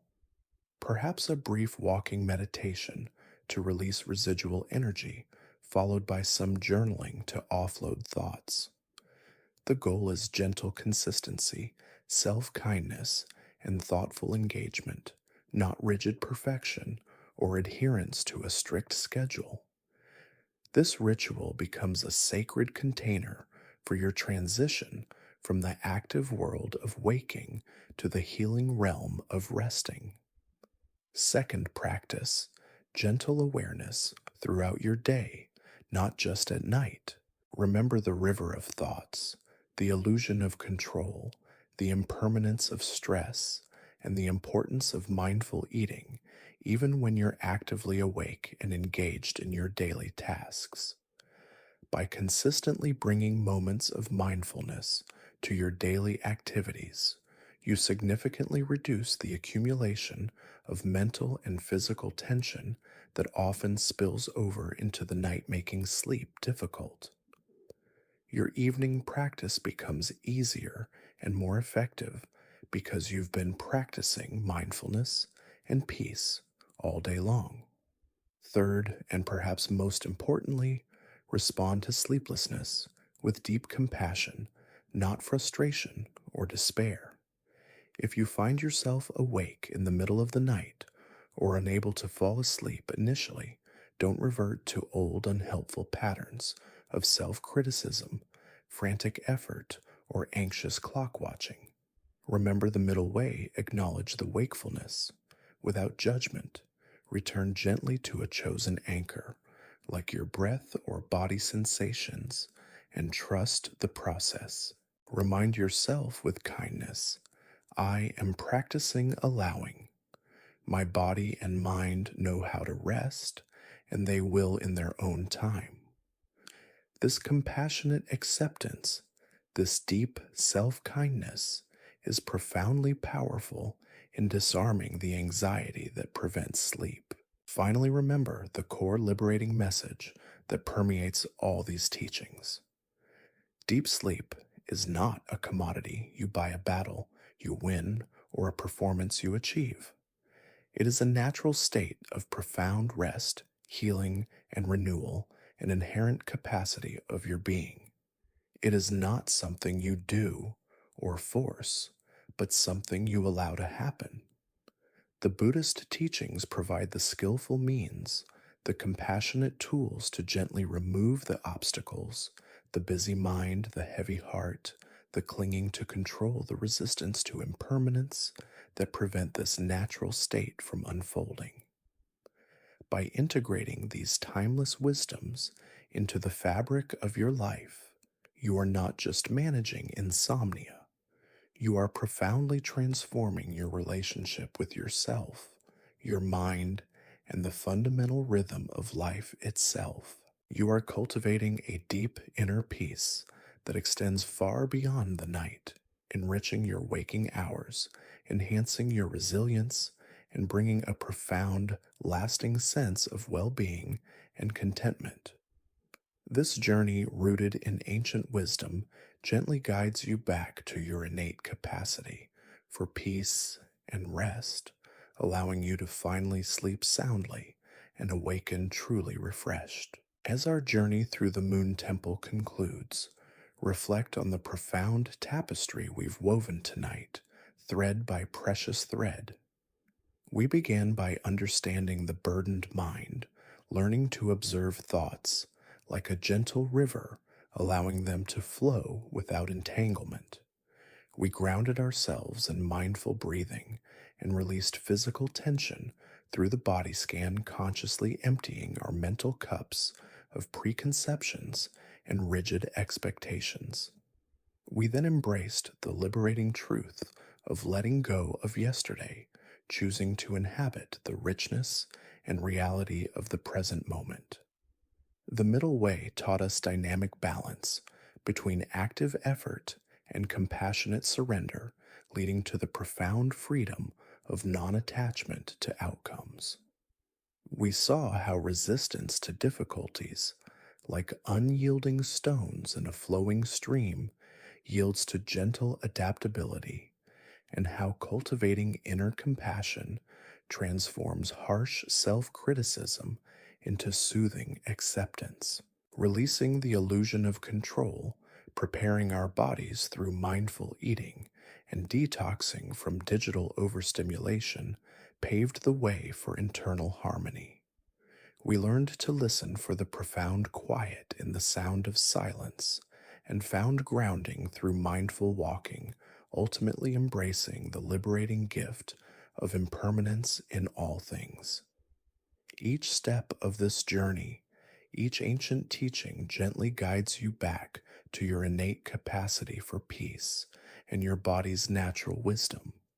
Trust the process, respond to yourself with unwavering kindness, and allow yourself to simply surrender. Sleep is not a struggle to win, but a natural state to be invited, embraced, and ultimately deeply experienced as a profound gift. Goodbye, and see you in the next videos.